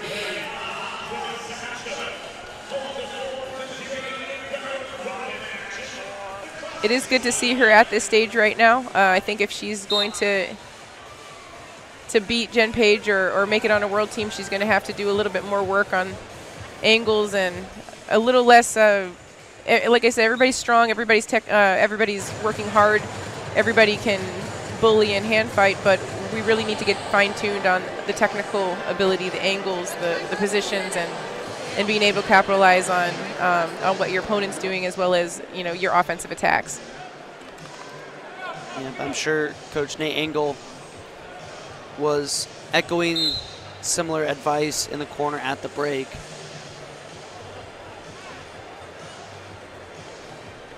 But Page, right away here in period number 2, able to get to her tie.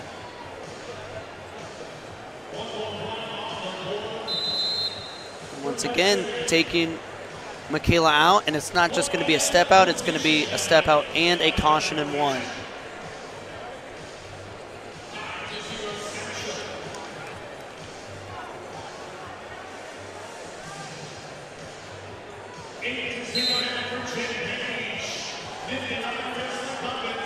Single leg for Beck. Page squaring up, good sprawl. Stuffs the attack from Beck. Second time Beck has been able to get to that leg, but hasn't been able to advance to the finish.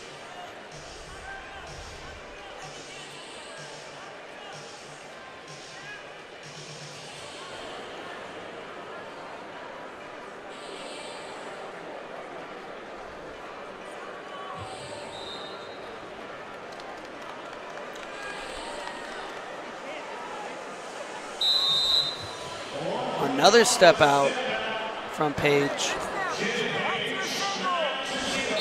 And now just 1 point away from finishing this match and finishing this series.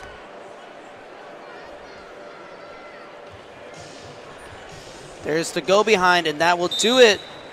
2-point takedown for Jen Page, and it's an 11-point tech fall for Jennifer Page. And you can see the emotion on her face. You know how much this means for her. She's had a really long road to get here.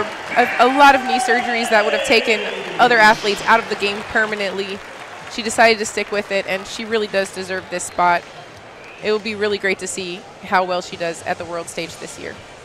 Yeah, if that Jen Page shows up to the World Championships, I'm telling the world to watch out right now, because she can absolutely bring home a medal.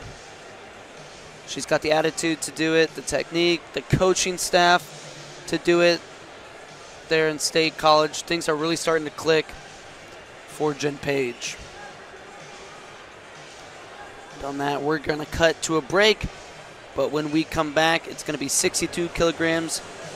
Kayla Miracle versus Adugo Nwachukwu. Welcome back to Final X. This event is sponsored by Dolomer, the official mat of Flow Sports. All Flow Wrestling events, including tonight's, will be participated on Dolomer mats, the undisputed leader in sports surfaces. We're now at 62 kilograms, where it's Kayla Miracle versus Adugo Nwachukwu. Miracle won match 1 6-1 in a highly tactical but entertaining bout. And one of the only ones to go the distance for the women's bouts. That's right.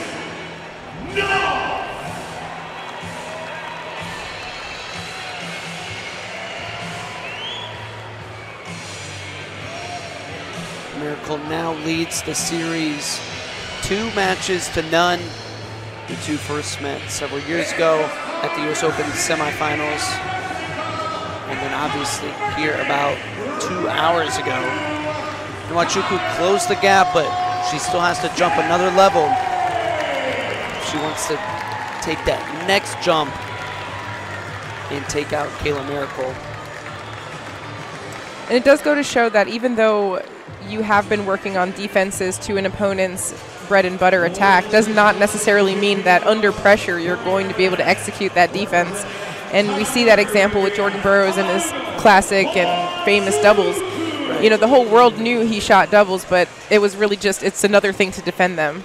You know it's coming, but can you stop it? Absolutely. And Kayla's really good at what she does, and her fireman's dump is, you know, one of the best in the world. And we got, Aduga got a little bit closer to being able to defend it. She tried to square out in front. She tried to recover her knees underneath her, but ultimately Kayla's been training that for probably a decade. Right. We saw her use that, plus a technique in the exact opposite way that I don't know if we've ever seen her hit an arm spin to score as well. So Miracle getting it done with the bread and butter and the new techniques in match number 1. Match number 2 is now underway. Nwachukwu coming out just like she did in match 1. Miracle upset about something. I think the caution in 1 that was offered but not confirmed, just the step out confirmed. This is what happened in match number 1.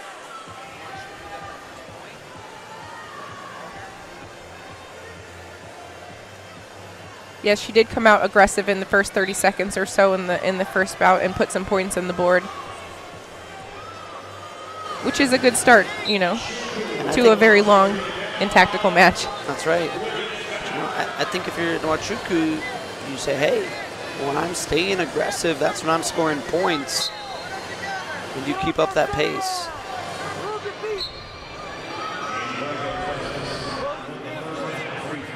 It's here once again now, though, slowing down a little bit. More of a tactical hand-fighting match. Yep, and similar to the last bout, you know, once Kayla got scored on, she did kind of slow the pace down and start slowing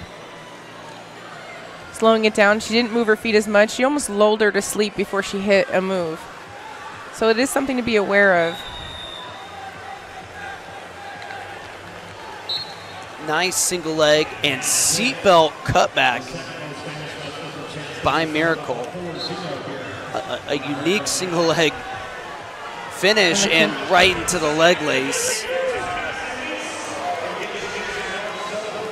2 leg laces, now splitting the legs.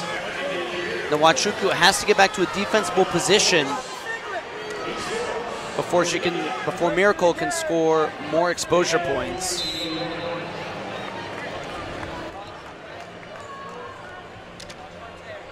Passive offered, excuse me, not passive, caution confirmed. So we're going to restart in parterre.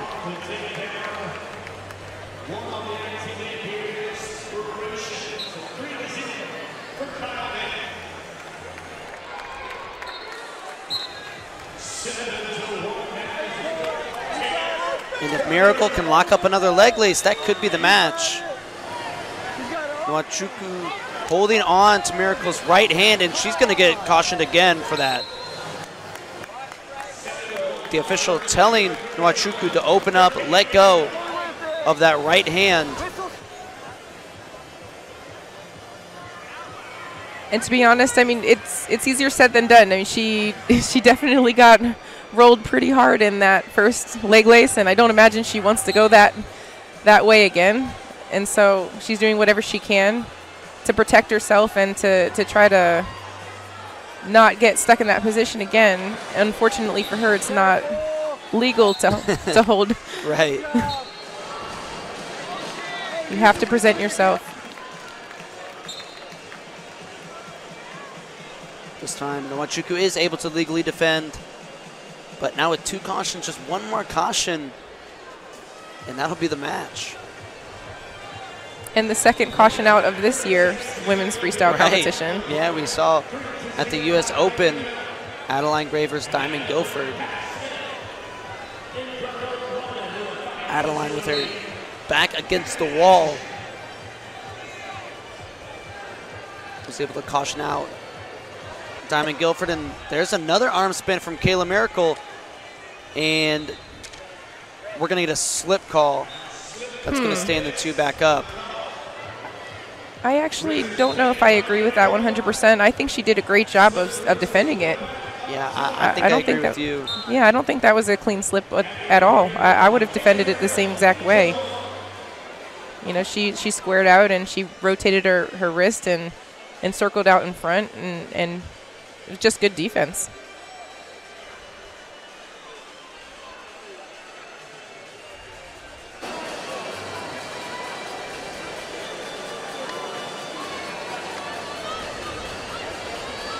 So Kayla Miracle in the driver's seat, up 8-1 at the break.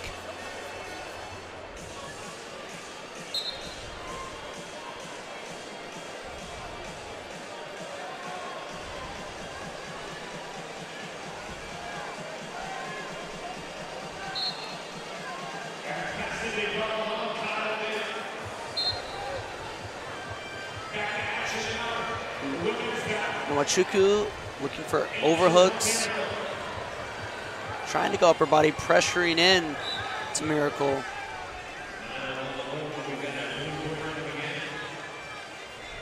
A nice pivot and ground by Miracle as the two approach the edge.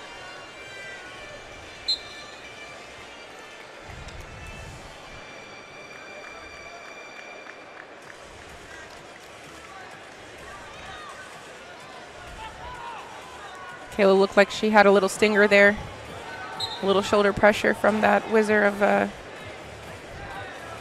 Nwachukwu.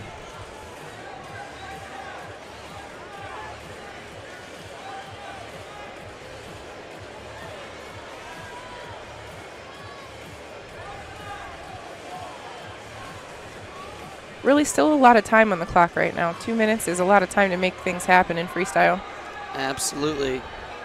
She's going to need to move right away to a takedown. She's going to have to go behind if she's expected to chip away at this lead.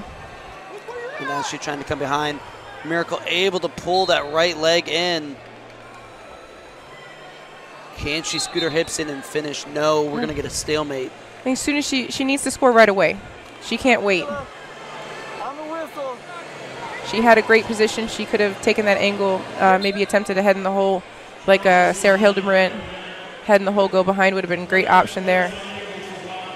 But once you get in a scoring position, you got to go for it right away, and you can see that in Kayla Miracle's technique. Once she gets to a position, she goes for it, and she keeps on capitalizing on it until the series or the flurry is complete. And she's scored as many technical points as she can. 100%. At this level, the scoring opportunities aren't incredibly plentiful, so you need to make the most of it when you are presented with one.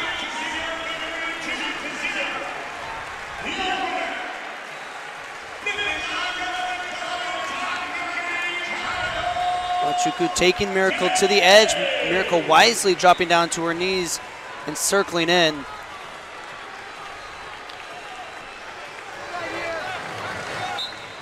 Good job. No points as the two restart with 45 seconds to go. Hey, you have 45 seconds. I do see a mental shift in this match, although there isn't any additional points on the board.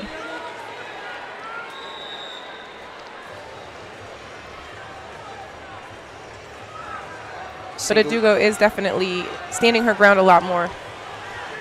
And as I say that every time, she gets taken down, and we're right here in this, looked like what was going to be a Navy ride position, and then maybe an attempted trap arm, but nothing materialized there.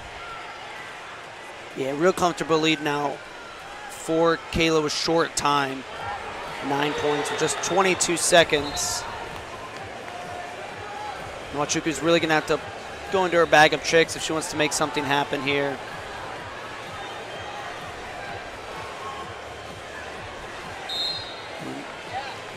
Nwachukwu not going out quietly. She's going to get a step out and a caution in one there. Kayla knows she can give up a couple points though here. as the clock winds down.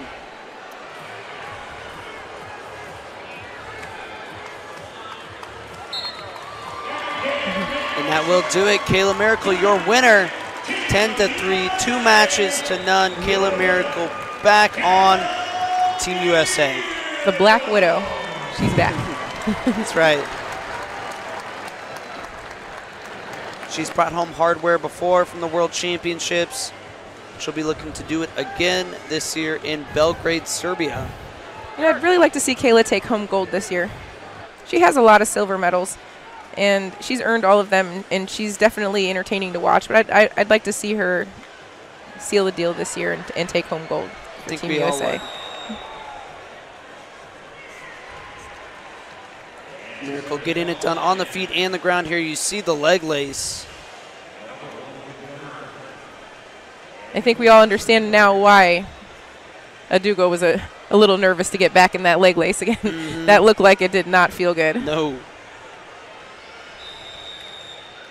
Miracle gives a point and a fist bump because she knows she's back on the world team. She's off signing autographs now, so we're going to cut to a quick break, and we're going to come back with 65 kilograms when we return. And we are back at 65 kilograms, where it's Macy Kilty versus Mallory Velty.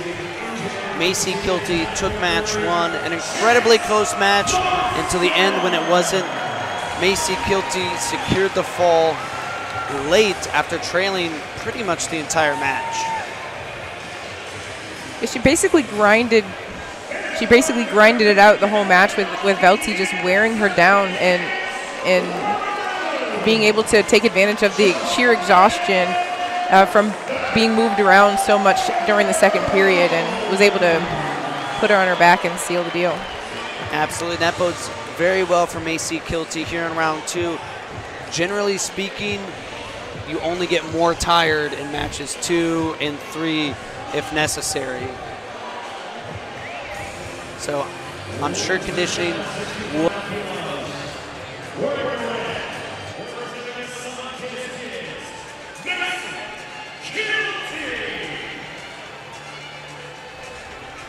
That was Kilty's 3rd straight victory over Velty. She now leads the series 3-0. Kilty coming out in the red Sun-Kissed Kid singlet. Velty in the blue and gray Beaver Dam RTC singlet.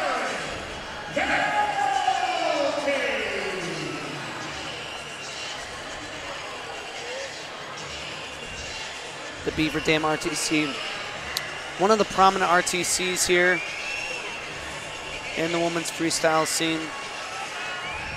Several athletes competing here in Newark. I think we have a more relaxed Velty. She came out with a little bit of a smile. Aggressive here early though is Velty. You know, she kind of, like I said, they were locking antlers in the first period of the last match, and there's a lot more in the tank in terms of technical ability from both participants, and you know, sometimes we don't get to see that when they know each other so well. So it looks like Velty's looking to mix it up a little bit more this match, which is nice from a fan standpoint.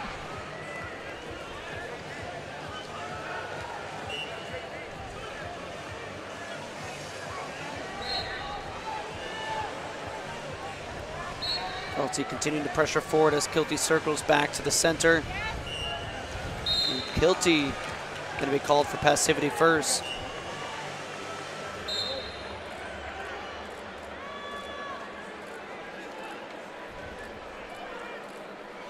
Hard hand fight here from both wrestlers.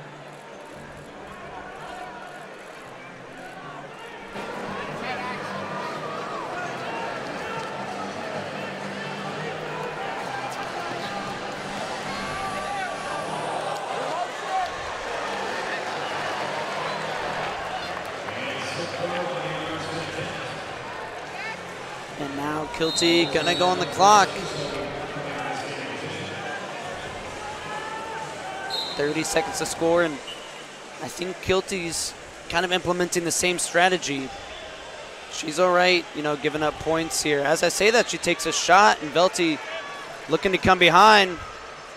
Gonna take her to the edge.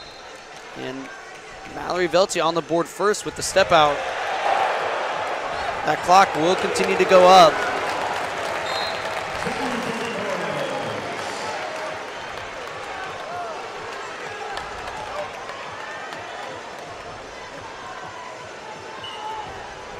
I think it would have been wise for Kilty maybe just to be all right giving up this shot clock point instead of 1 and 1.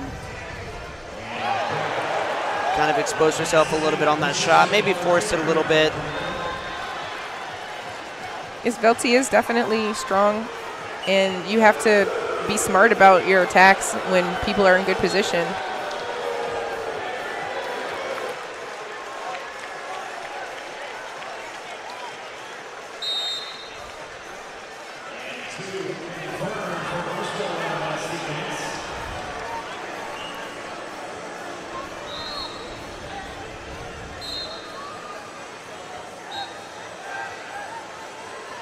.35 to go here in the opening period.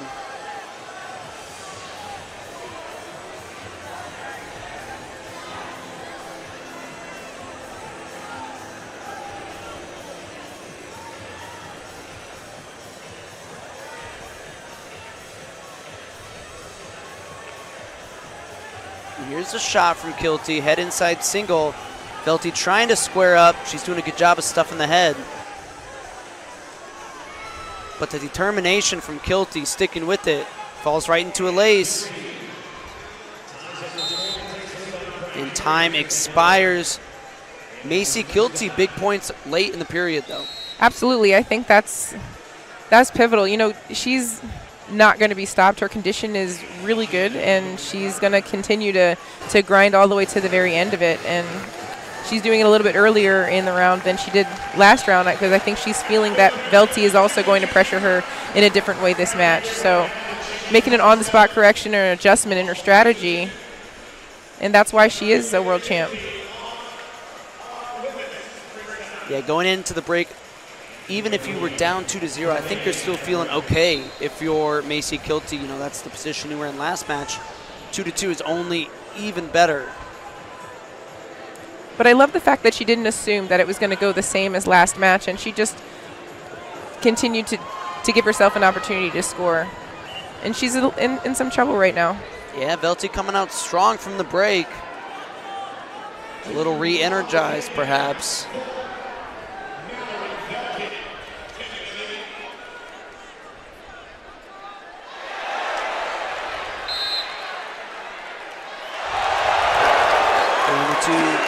Stay back up, 2:27 on the clock. Velti up 4-2.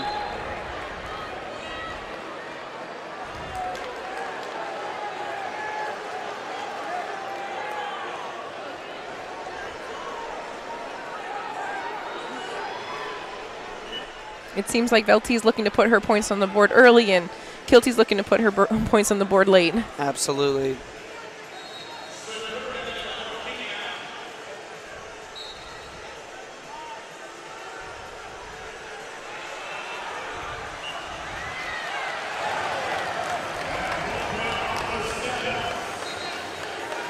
More antler locking here in period number 2. Kilty trying to get to an advantage with that underhook.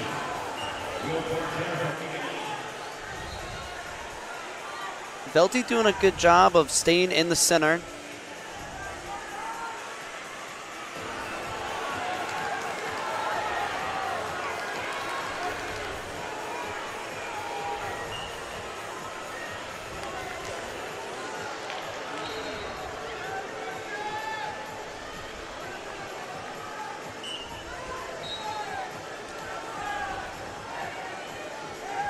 Velti now taking Kilty close to the zone.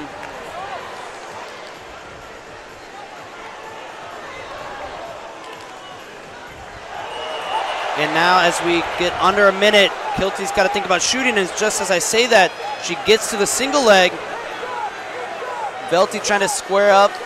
Kilty's going to have to pop her head out here to finish the takedown. There she does, picks it up. goes back in the lead on criteria. I would look to score again. Good advice as Kilty picks up the turn and can kind of hang out in this position, kill some clock.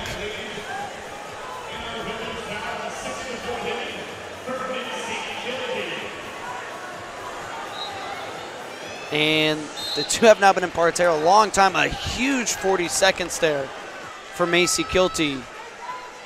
A lot of times the official is going to leave you down if they feel like you are in the same attack position and you're close to an exposure. And she, with this case, she scored right away in kind of a deviated leg lace position, figure 4 type position, and she was trying to score from a similar attack, and the referee felt like she was making progress. Macy has to be careful here. Can't just back straight up. Yep, there's caution in 1. Now, Velty will still need a 2-pointer. A 1-pointer will not do it. She needs 2, and she's not going to get it. Time runs out. Macy Kilty, fist pump. She was your winner, 6-5, and in 2 straight matches.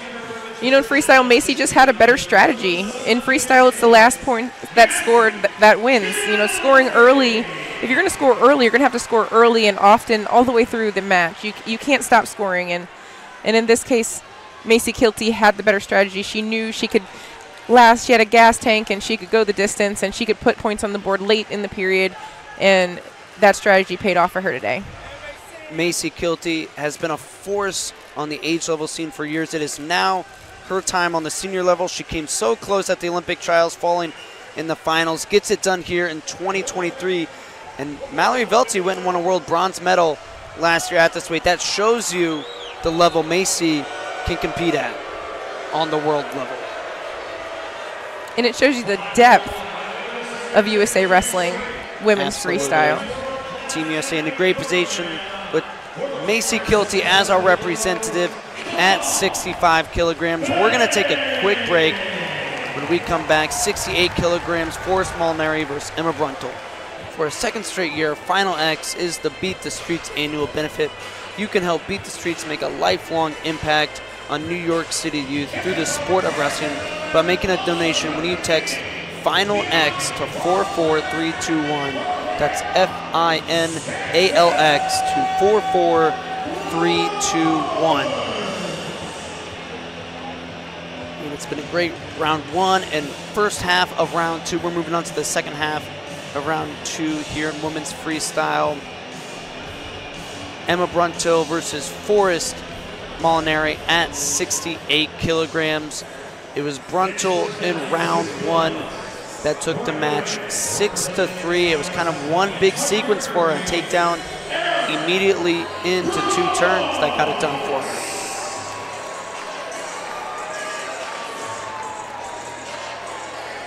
This match 2 could go either way, though, as the 2 have split matches in the past.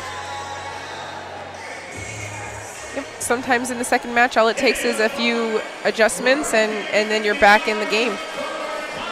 Absolutely. In fact, Molinari still leads the all-time series 3-2 after that first victory for Bruntel.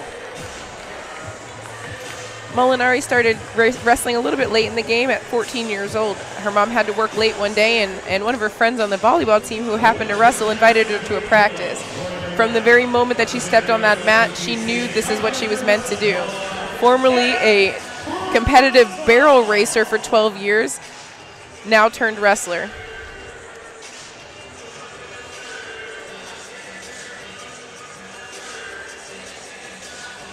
And it was a slow start in match 1. A passivity point was the only points in the first period. Be interesting. That first match out of the way. If the feeling process will kind of speed up here in match 2, or if these 2 will struggle to open each other up.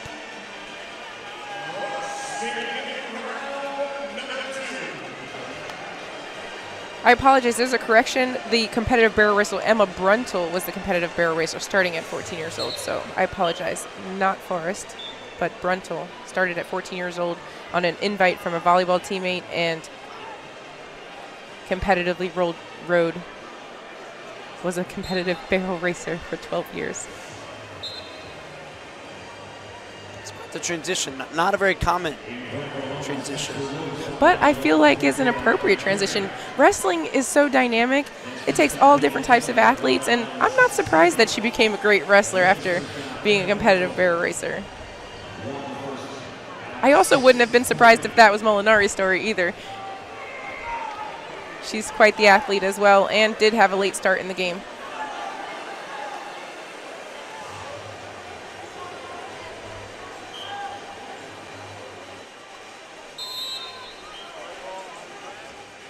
First verbal passivity on Bruntel.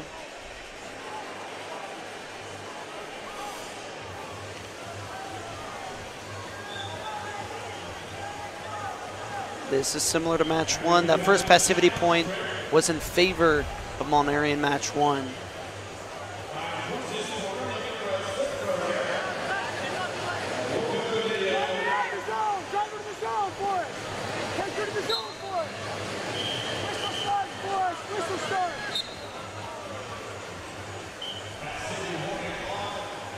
And here pretty soon, Bruntel probably will go on the clock if no points are scored. There it is.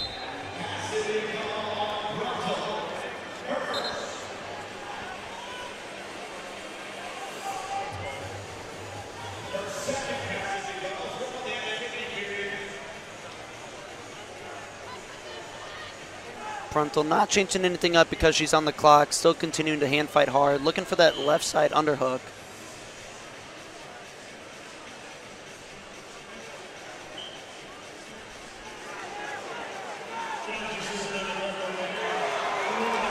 And there's the 30-second mark on the activity period. So once again, the first point going to Forrest Molinari.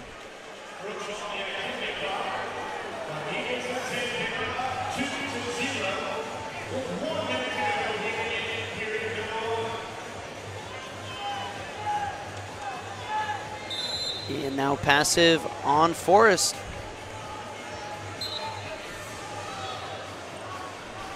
Both girls are just locked up really tight.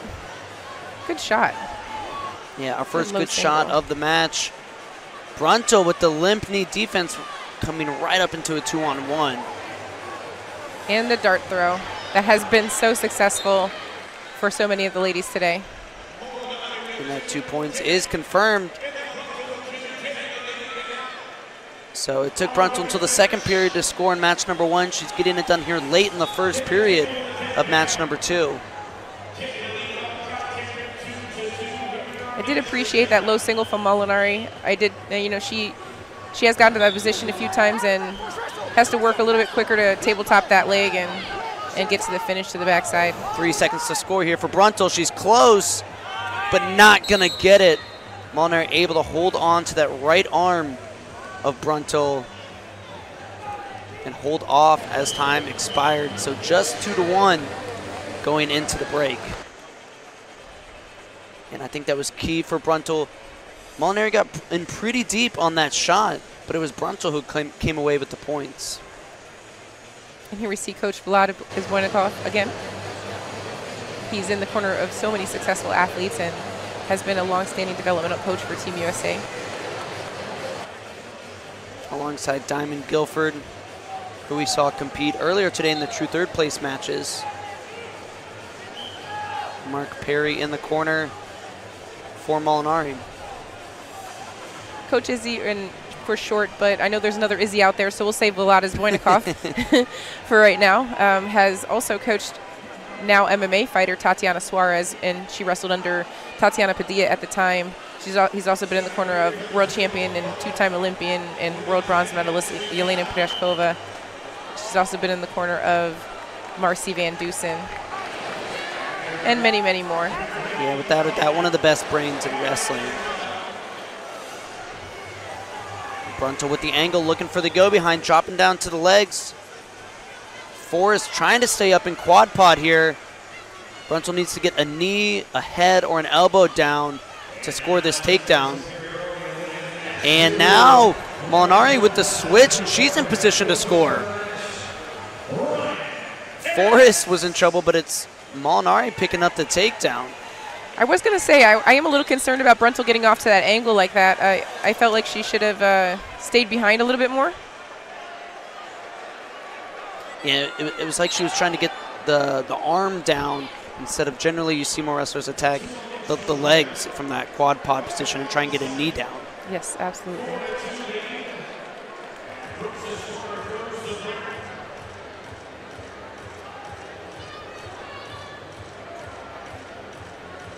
Molinari pressuring in with the underhook.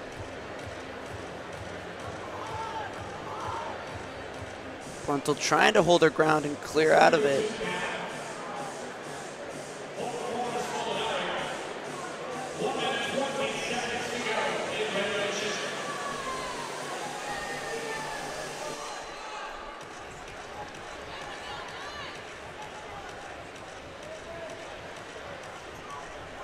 Still a really tight match here and 1 minute to go.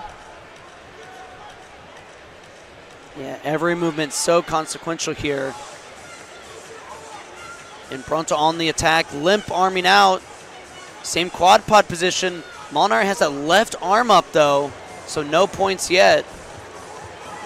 Now we have almost a Merkle position here.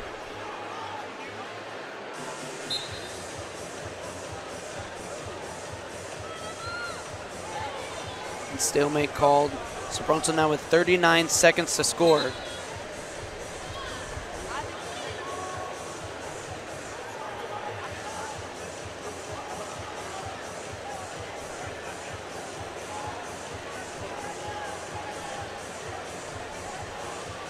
Just pummeling in, looking for that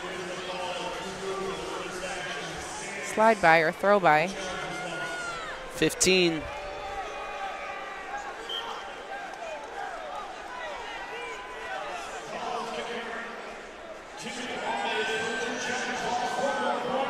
Bruntel trying late, but Molinari gonna hold on and win 3-2, and we have our first 3-match series here on the women's freestyle side. As Molinari takes match 2, 3-2.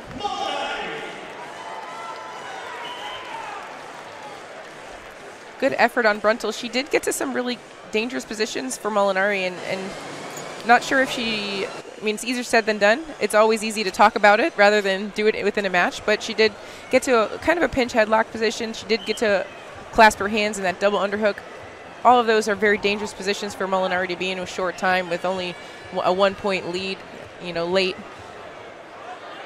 You know, not without effort, but, you know, Emma Bruntel falling a little bit short in that match, and we get to watch more wrestling. That's right. So those two athletes will get their allotted required rest time. I'm sure we'll have a little bit of break in between each. No scheduled break, just until they have enough rest time, and then we will come back and wrestle match 3. Before that, though, we've got 72 and 76 to get to, so we're going to take a quick break and come back with 72 kilograms. And we are back now at 72 kilograms. Amit Elor versus Joy Lewandowski. All Elor in round 1. She only needed 1 period to get it done, 10-0. Elor, one of the biggest stars here in Newark this weekend, regardless of Greco-Roman men's freestyle or women's freestyle. Very rare we see somebody this talented at just the age of 19. Elor also competed in judo and jiu-jitsu. Started wrestling because her older brother and sister both competed in wrestling in high school. And after watching them practice, she wanted to wrestle too.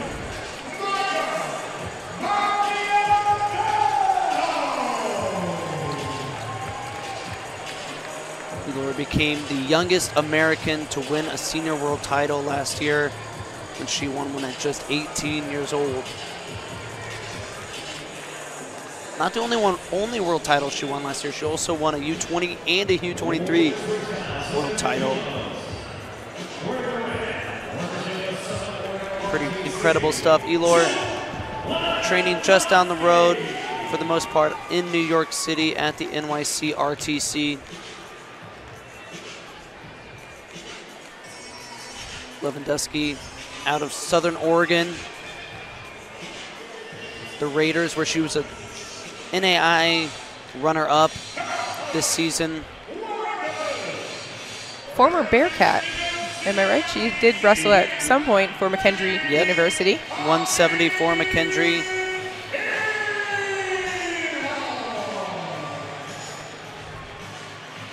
Lewandowski started wrestling in 8th grade. Her dad, Derek Lewandowski, ran a youth club called the Slingshot. And in its early days, she had a friend that joined, and she needed a partner. She went in just to help her out, and once she did, she immediately fell in love with the sport.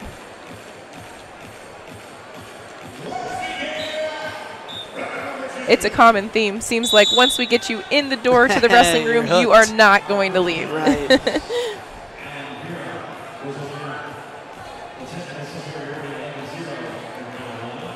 Good 2-on-1 defense right there from Lewandowski. Grabbing the top hand is a great defense. Very effective.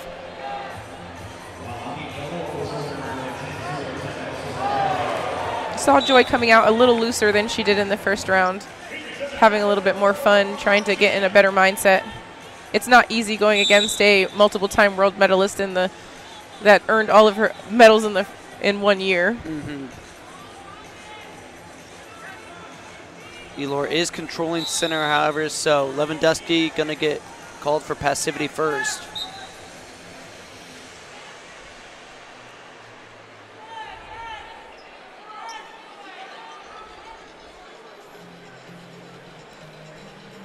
One minute in, still no points on the board. 0-0. And a heavy snap with the 2-on-1 from Amit leads to a takedown.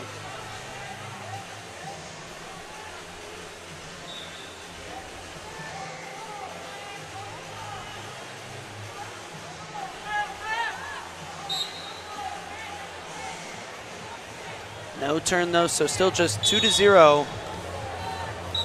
Now at the halfway point in period number 1.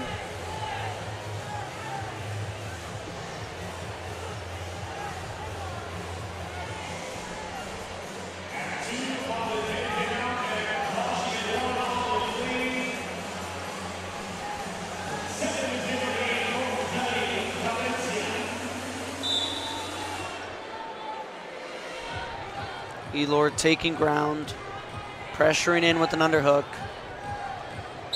And gonna get the step out.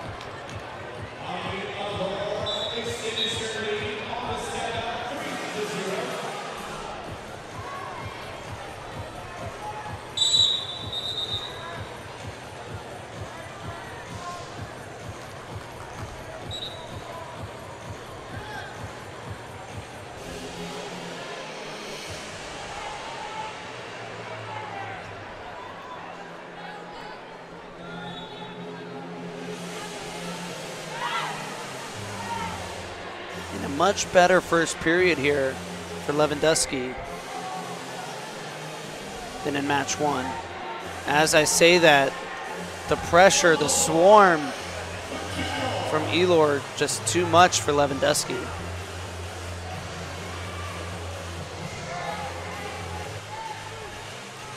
Now Meet with the gut wrench locked up. Not going to be able to convert it to a turn though. It's true in all wrestling matches, you never know when your opponent's going to break. And so you keep applying pressure, and we saw just a moment of that in the Adugo match where she was holding strong. She was wrestling really well, much better, and then you saw that lapse and you saw Kayla Miracle capitalize similar situation in terms from a mindset perspective.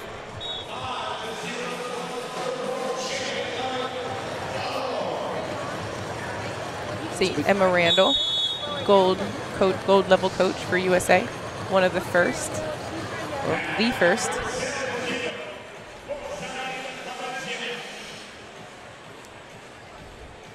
We have Nebraska's, she's from Nebraska, Weinrich from Nebraska in the corner of Lewandowski, which makes sense from a McKendree wrestler. Absolutely.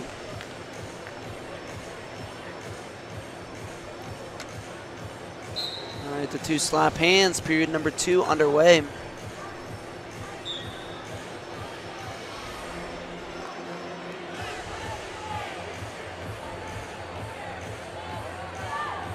Emmett Elor is of Russian Israeli descent, but hails from Walnut Creek, California.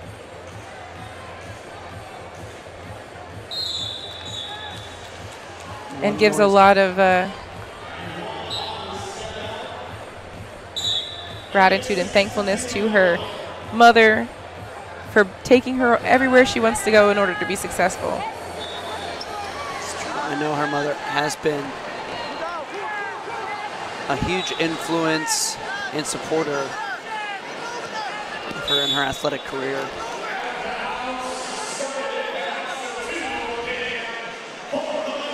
Another step out for Elor, and that one could be caution in 1. Yes, it will be. So a step out and a caution in 1 for Amit.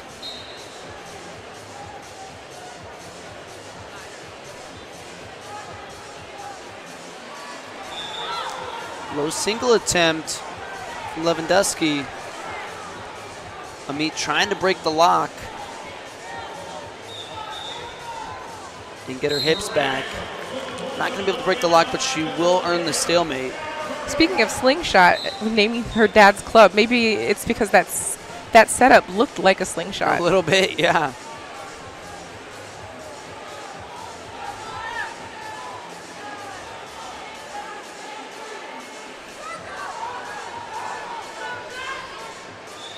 And was effective to getting to the legs, as a matter of fact. Lewandowski circling back to the center. Elor still controlling the tie here.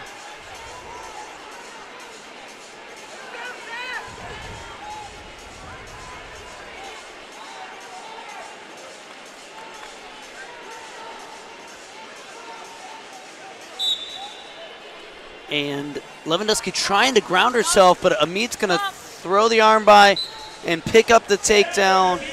Her second straight tech fall and her second straight world team as she wins this one 10-0. Business as usual for Elor, who gives the flex to the crowd.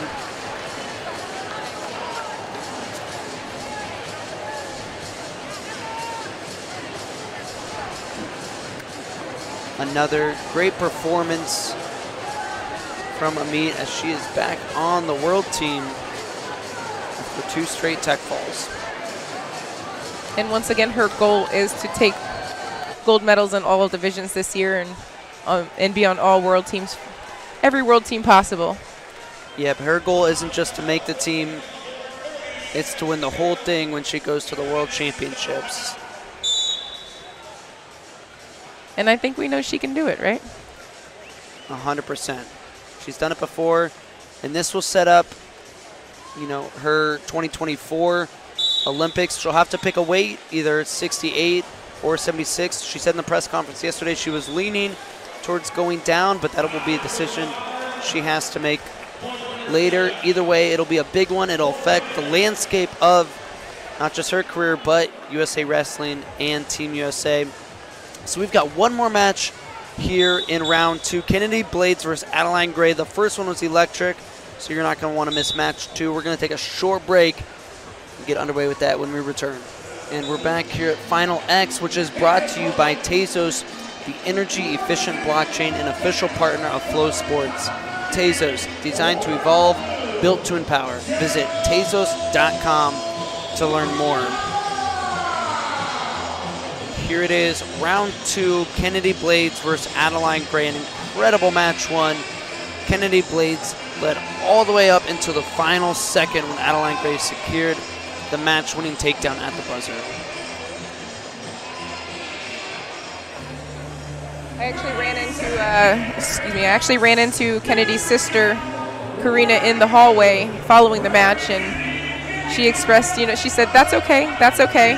She did wrestle her really well, and came down to the last second, and she said her sister will go and make the small adjustments and corrections in the middle, in the break, and come back and try again. You have Coach Izzy, Izzy Silva, and the Sunkist kids, some of the best coaching staff, game planners in the country. So I know they will have some adjustments to be made. But, man, if you're Adeline Gray, you get tech fault at the Open. You win here in match 1. Does that kind of build some confidence and some momentum heading here into match 2? We are going to find out as Adeline Gray making the walk to the mat.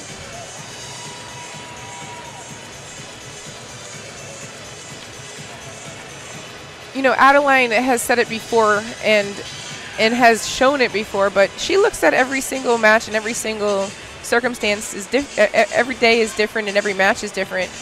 She never goes in there with an expectation that she's going to, you know, have the same exact match as she had before, even though she is consistent in all of her techniques. She does approach every match as a unique and separate engagement.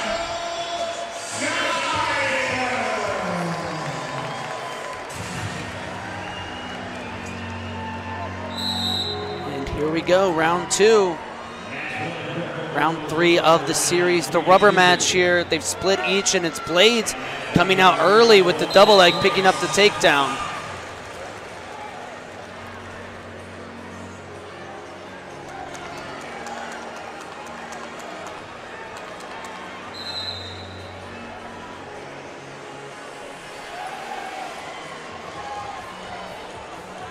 Gray working the 2-on-1. That top hand defense from Blades.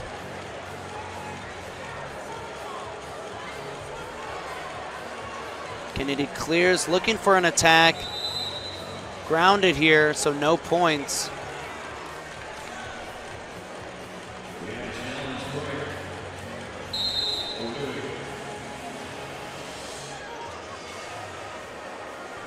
Kennedy mentions one of the turning points in her career is when she took second at the Olympic trials as a senior in high school.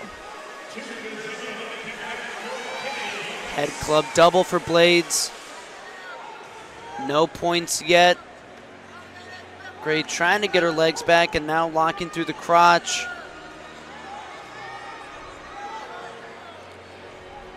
Trying to expose Blades, but stalemate is how we will end, and the two will stand back up. You know, leverage-wise, I thought that would be a hard turn, not impossible, but Kennedy did a good job of keeping her hips really low to the ground, and as tall as she is, that's quite a bit of leverage needed in order to tilt her in that crotch throw position. Heavy head pressure from Adeline.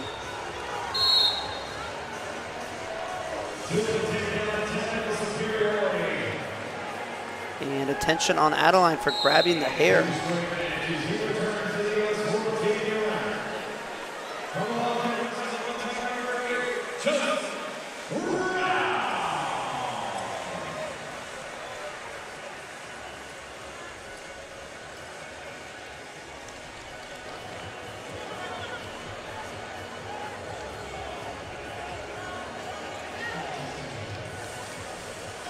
Low shot from Blades.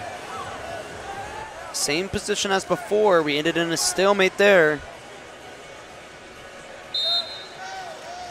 And we're going to end in a stalemate here as well.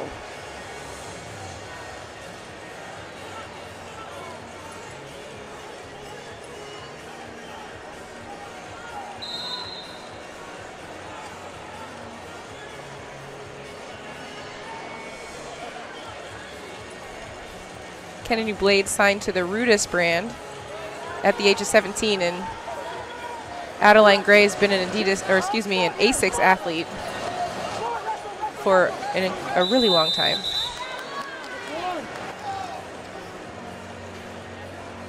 I love that intensity. And there will be a caution. I think whistle went just one. Chair and table went caution in one, so we're going to restart in parterre.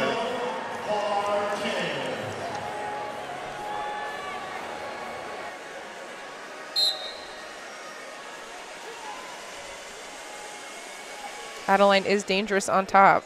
Very dangerous, known for her leg lace.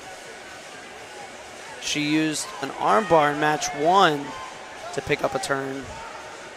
She's got a gut wrench, trying to go to the right. Kennedy's really long. You have to be careful for that step over. Right. And Adeline felt that and decided not to complete that technique wisely.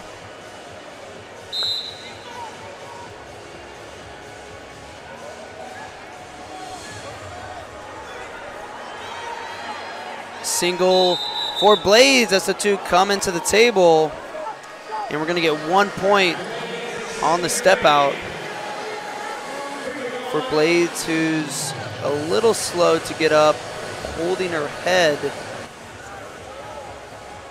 think she might have hit her head on the mat or the cement as the two went out of bounds, and this is not a good sign. Blades has had issues with concussions in the past.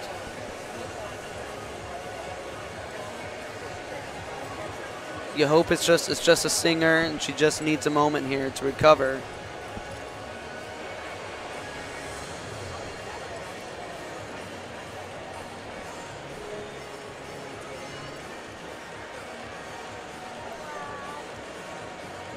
Blades now able to come up to her feet.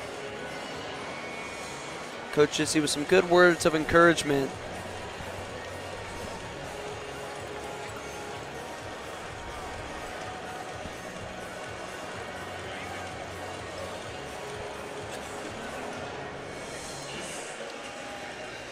And now Blades back to the center, strapping the headgear on, and there you see on the replay she did hit her head as they went off the mat here into the table.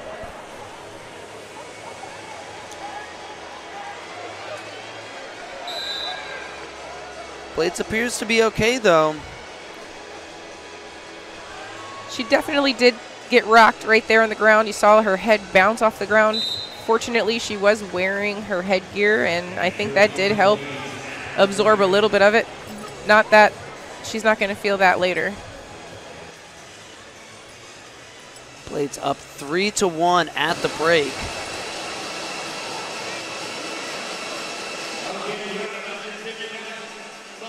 You're not feeling comfortable if you're a Kennedy Blades fan here.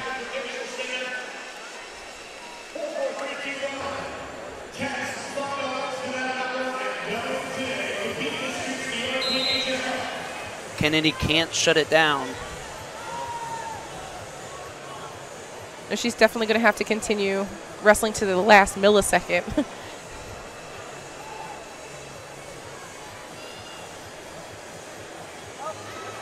There's a single leg from Blades, taking Gray to the edge.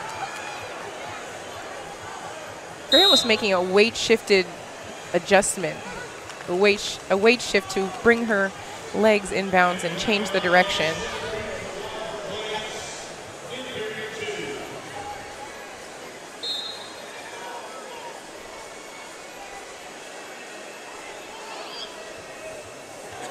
Nice low single for Blades, and the quick finish there. Quick finish is key. We've seen her get to Adeline's legs a couple of times, hasn't been able to finish.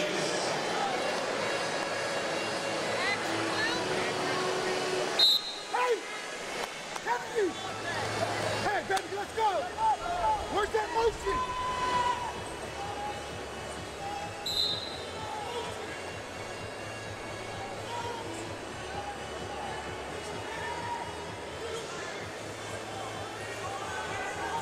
Gray coming up to the 2-on-1. Blades stepping over and attacking the left leg of Gray. It's dangerous, yes. No exposure there, but Gray with the takedown. Her first takedown of the match. A little technical mistake on Blades' part. You really don't want to step over on that wizard position and put your hips above your head. Gray going back to this bar turn, and that'll put her in the lead on criteria.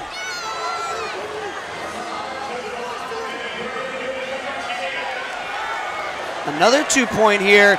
Oh, Adeline might get the fall. Adeline's going to get the fall. Yes, Adeline Gray once again Down big on the scoreboard, comes back, this time securing the fall. Takes the series 2-0 over Kennedy Blades.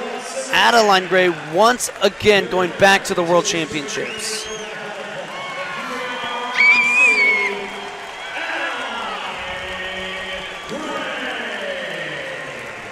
Adeline Gray going to be attempting to win her 7th world title in Belgrade, Serbia this fall.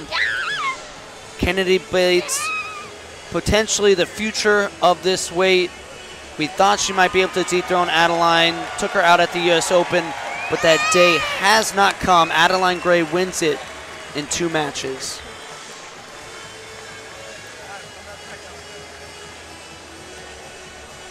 That's going to do it for round 2. We do have one true third place match here on the women's freestyle side. Now, there are a handful of Greco-Roman round 3 matches, so some of those matches are going to get moved to this mat as Emma Bruntill and Forrest Molinari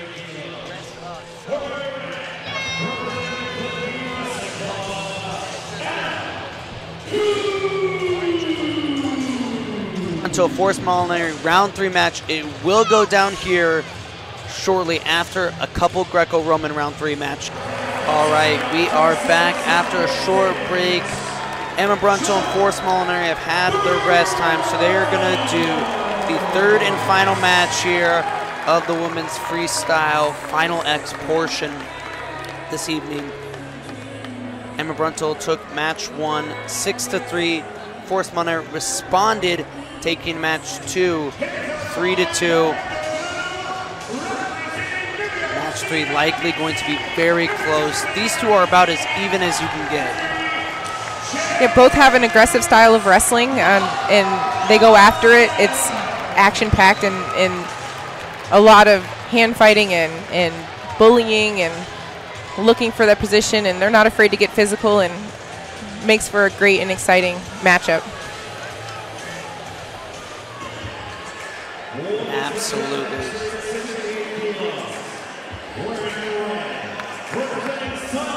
After Emma Bruntill won match 1, I thought maybe her face would survive if she could get it done in 2, but going to match 3, I don't know. She could be looking pretty beat up once again. I did try to go on her Instagram and look up what product she uses to repair her face after each tournament. I wasn't able to find it, so if there's anybody out there that knows what product that is, it is whatever it is. It's amazing. It does the job, because yeah, she needs to get a sponsorship. Yeah, I believe she does. That's why I mentioned it. Somebody did sponsor her face.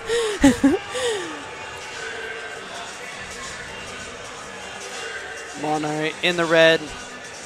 Bruntill in the blue here for round 3.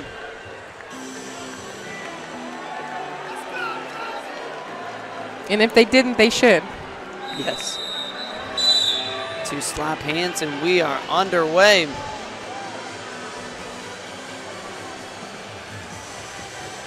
I saw some really classy advertisements for Nike featuring Molinari and other sponsored athletes under their brand. It looks like Bruntill's also wearing Nike. The level of marketing and marketability of women's wrestling has increased exponentially over the past 10 years. No doubt.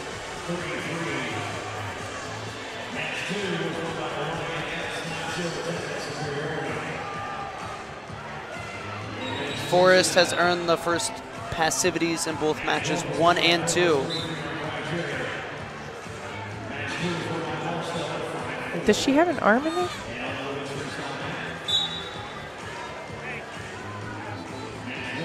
And it will be the same first passive going against Bruntill.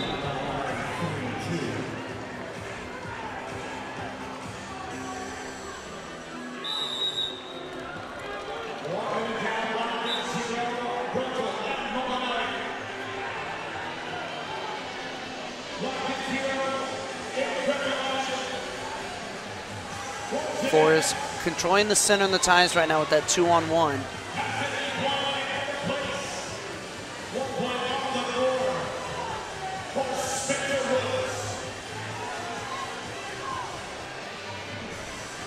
Bruntel with a 2-on-1 and Molinari reaching over for that front headlock. And you see Helen throw from that position.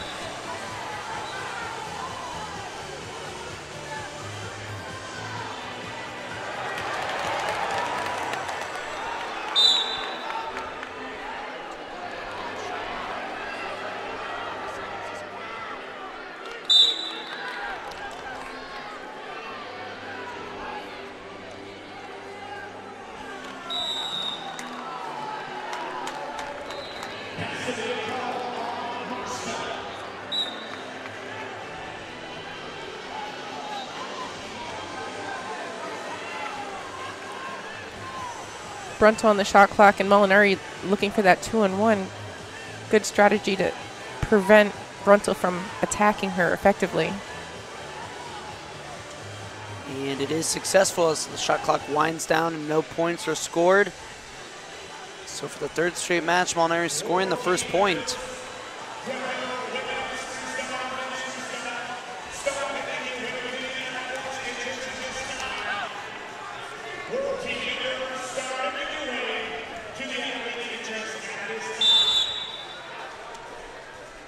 And now Molinari getting called for passivity.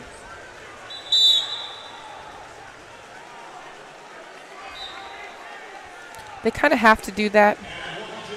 Fair is fair. You know, both girls are working hard. They're trying to dig for their ties, and with no points on the board, the officials just trying to stimulate action.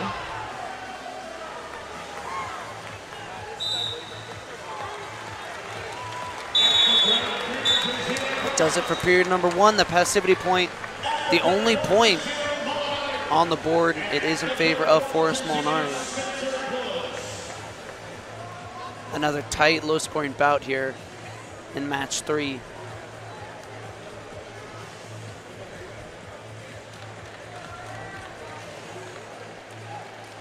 Some might call this, you know, a boring matchup. You don't see any offensive points on the scoreboard, but the consequences are so high. Every movement is so crucial. Any mistake could cost you the match. And we saw that with the Kenenu Blades match, right, correct? Which to me makes it very exciting. And I don't find it boring at all. I think Forrest is trying to rip her head off. 100%. They're scrapping, and I think we all know the stakes here. A world team spot is on the line. 2.5 minutes to go. A world team spot, an opportunity to medal at the World Championships. It's the first qualifier for the Olympics, and also the opportunity to sit out at the Olympic trials. Yes, a lot is on the line. That's loaded. Yes. The year before the Olympic years, oh so important.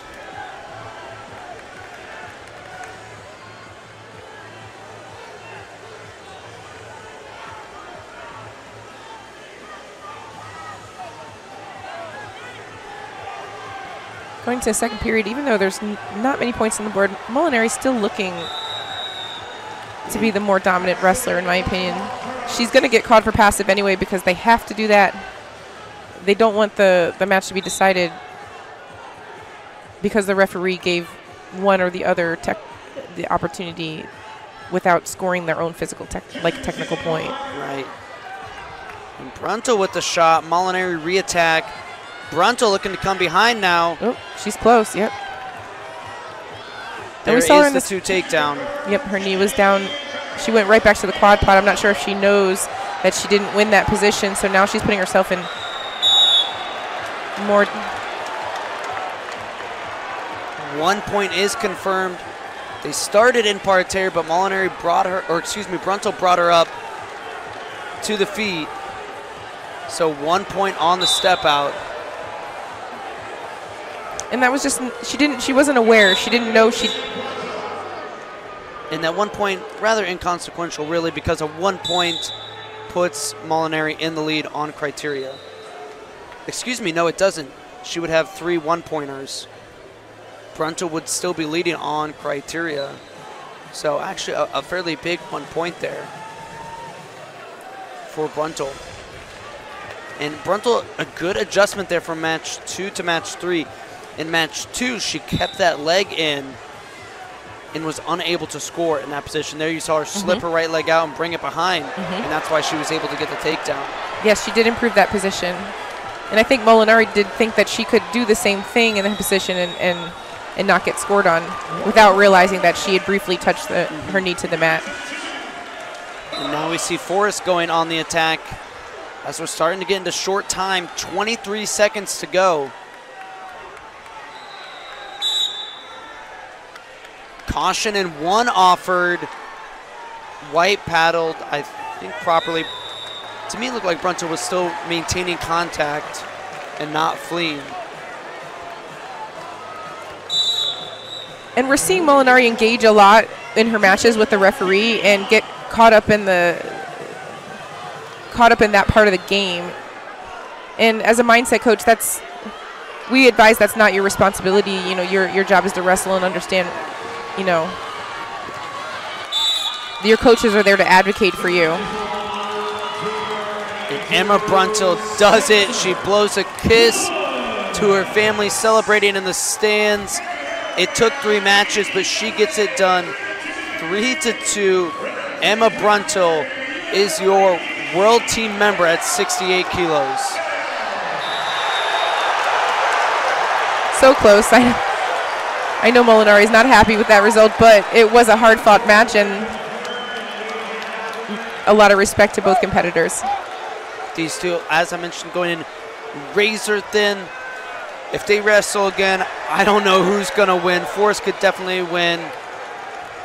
Forrest Molinari, a world medalist in the past. Emma can definitely get it done this year in Belgrade. We don't have a full team yet. This was only 9 weights. Helen sitting out this weekend due to injury. She will wrestle at a later date to be determined. But I really like the 9 women that made the world team this year. Lee, your thoughts on this evening's action and as we set up for the World Championships? You know, I thought I was hyped about the results in Tokyo. I'm beyond ecstatic to see how all of these ladies compete, especially before the Olympic year and probably being able to qualify a lot of it. We're capable of taking on the world. I'm excited for everybody. Iron sharpens iron. I know that's a cliche, but that's such the truth. With so many world and Olympic medalists in each weight class, I think the sky's the limit for Team USA. Perfectly said. I could not agree more. Thank you all for tuning in tonight. For Lee Janes, I'm JD Rader. See you guys next time.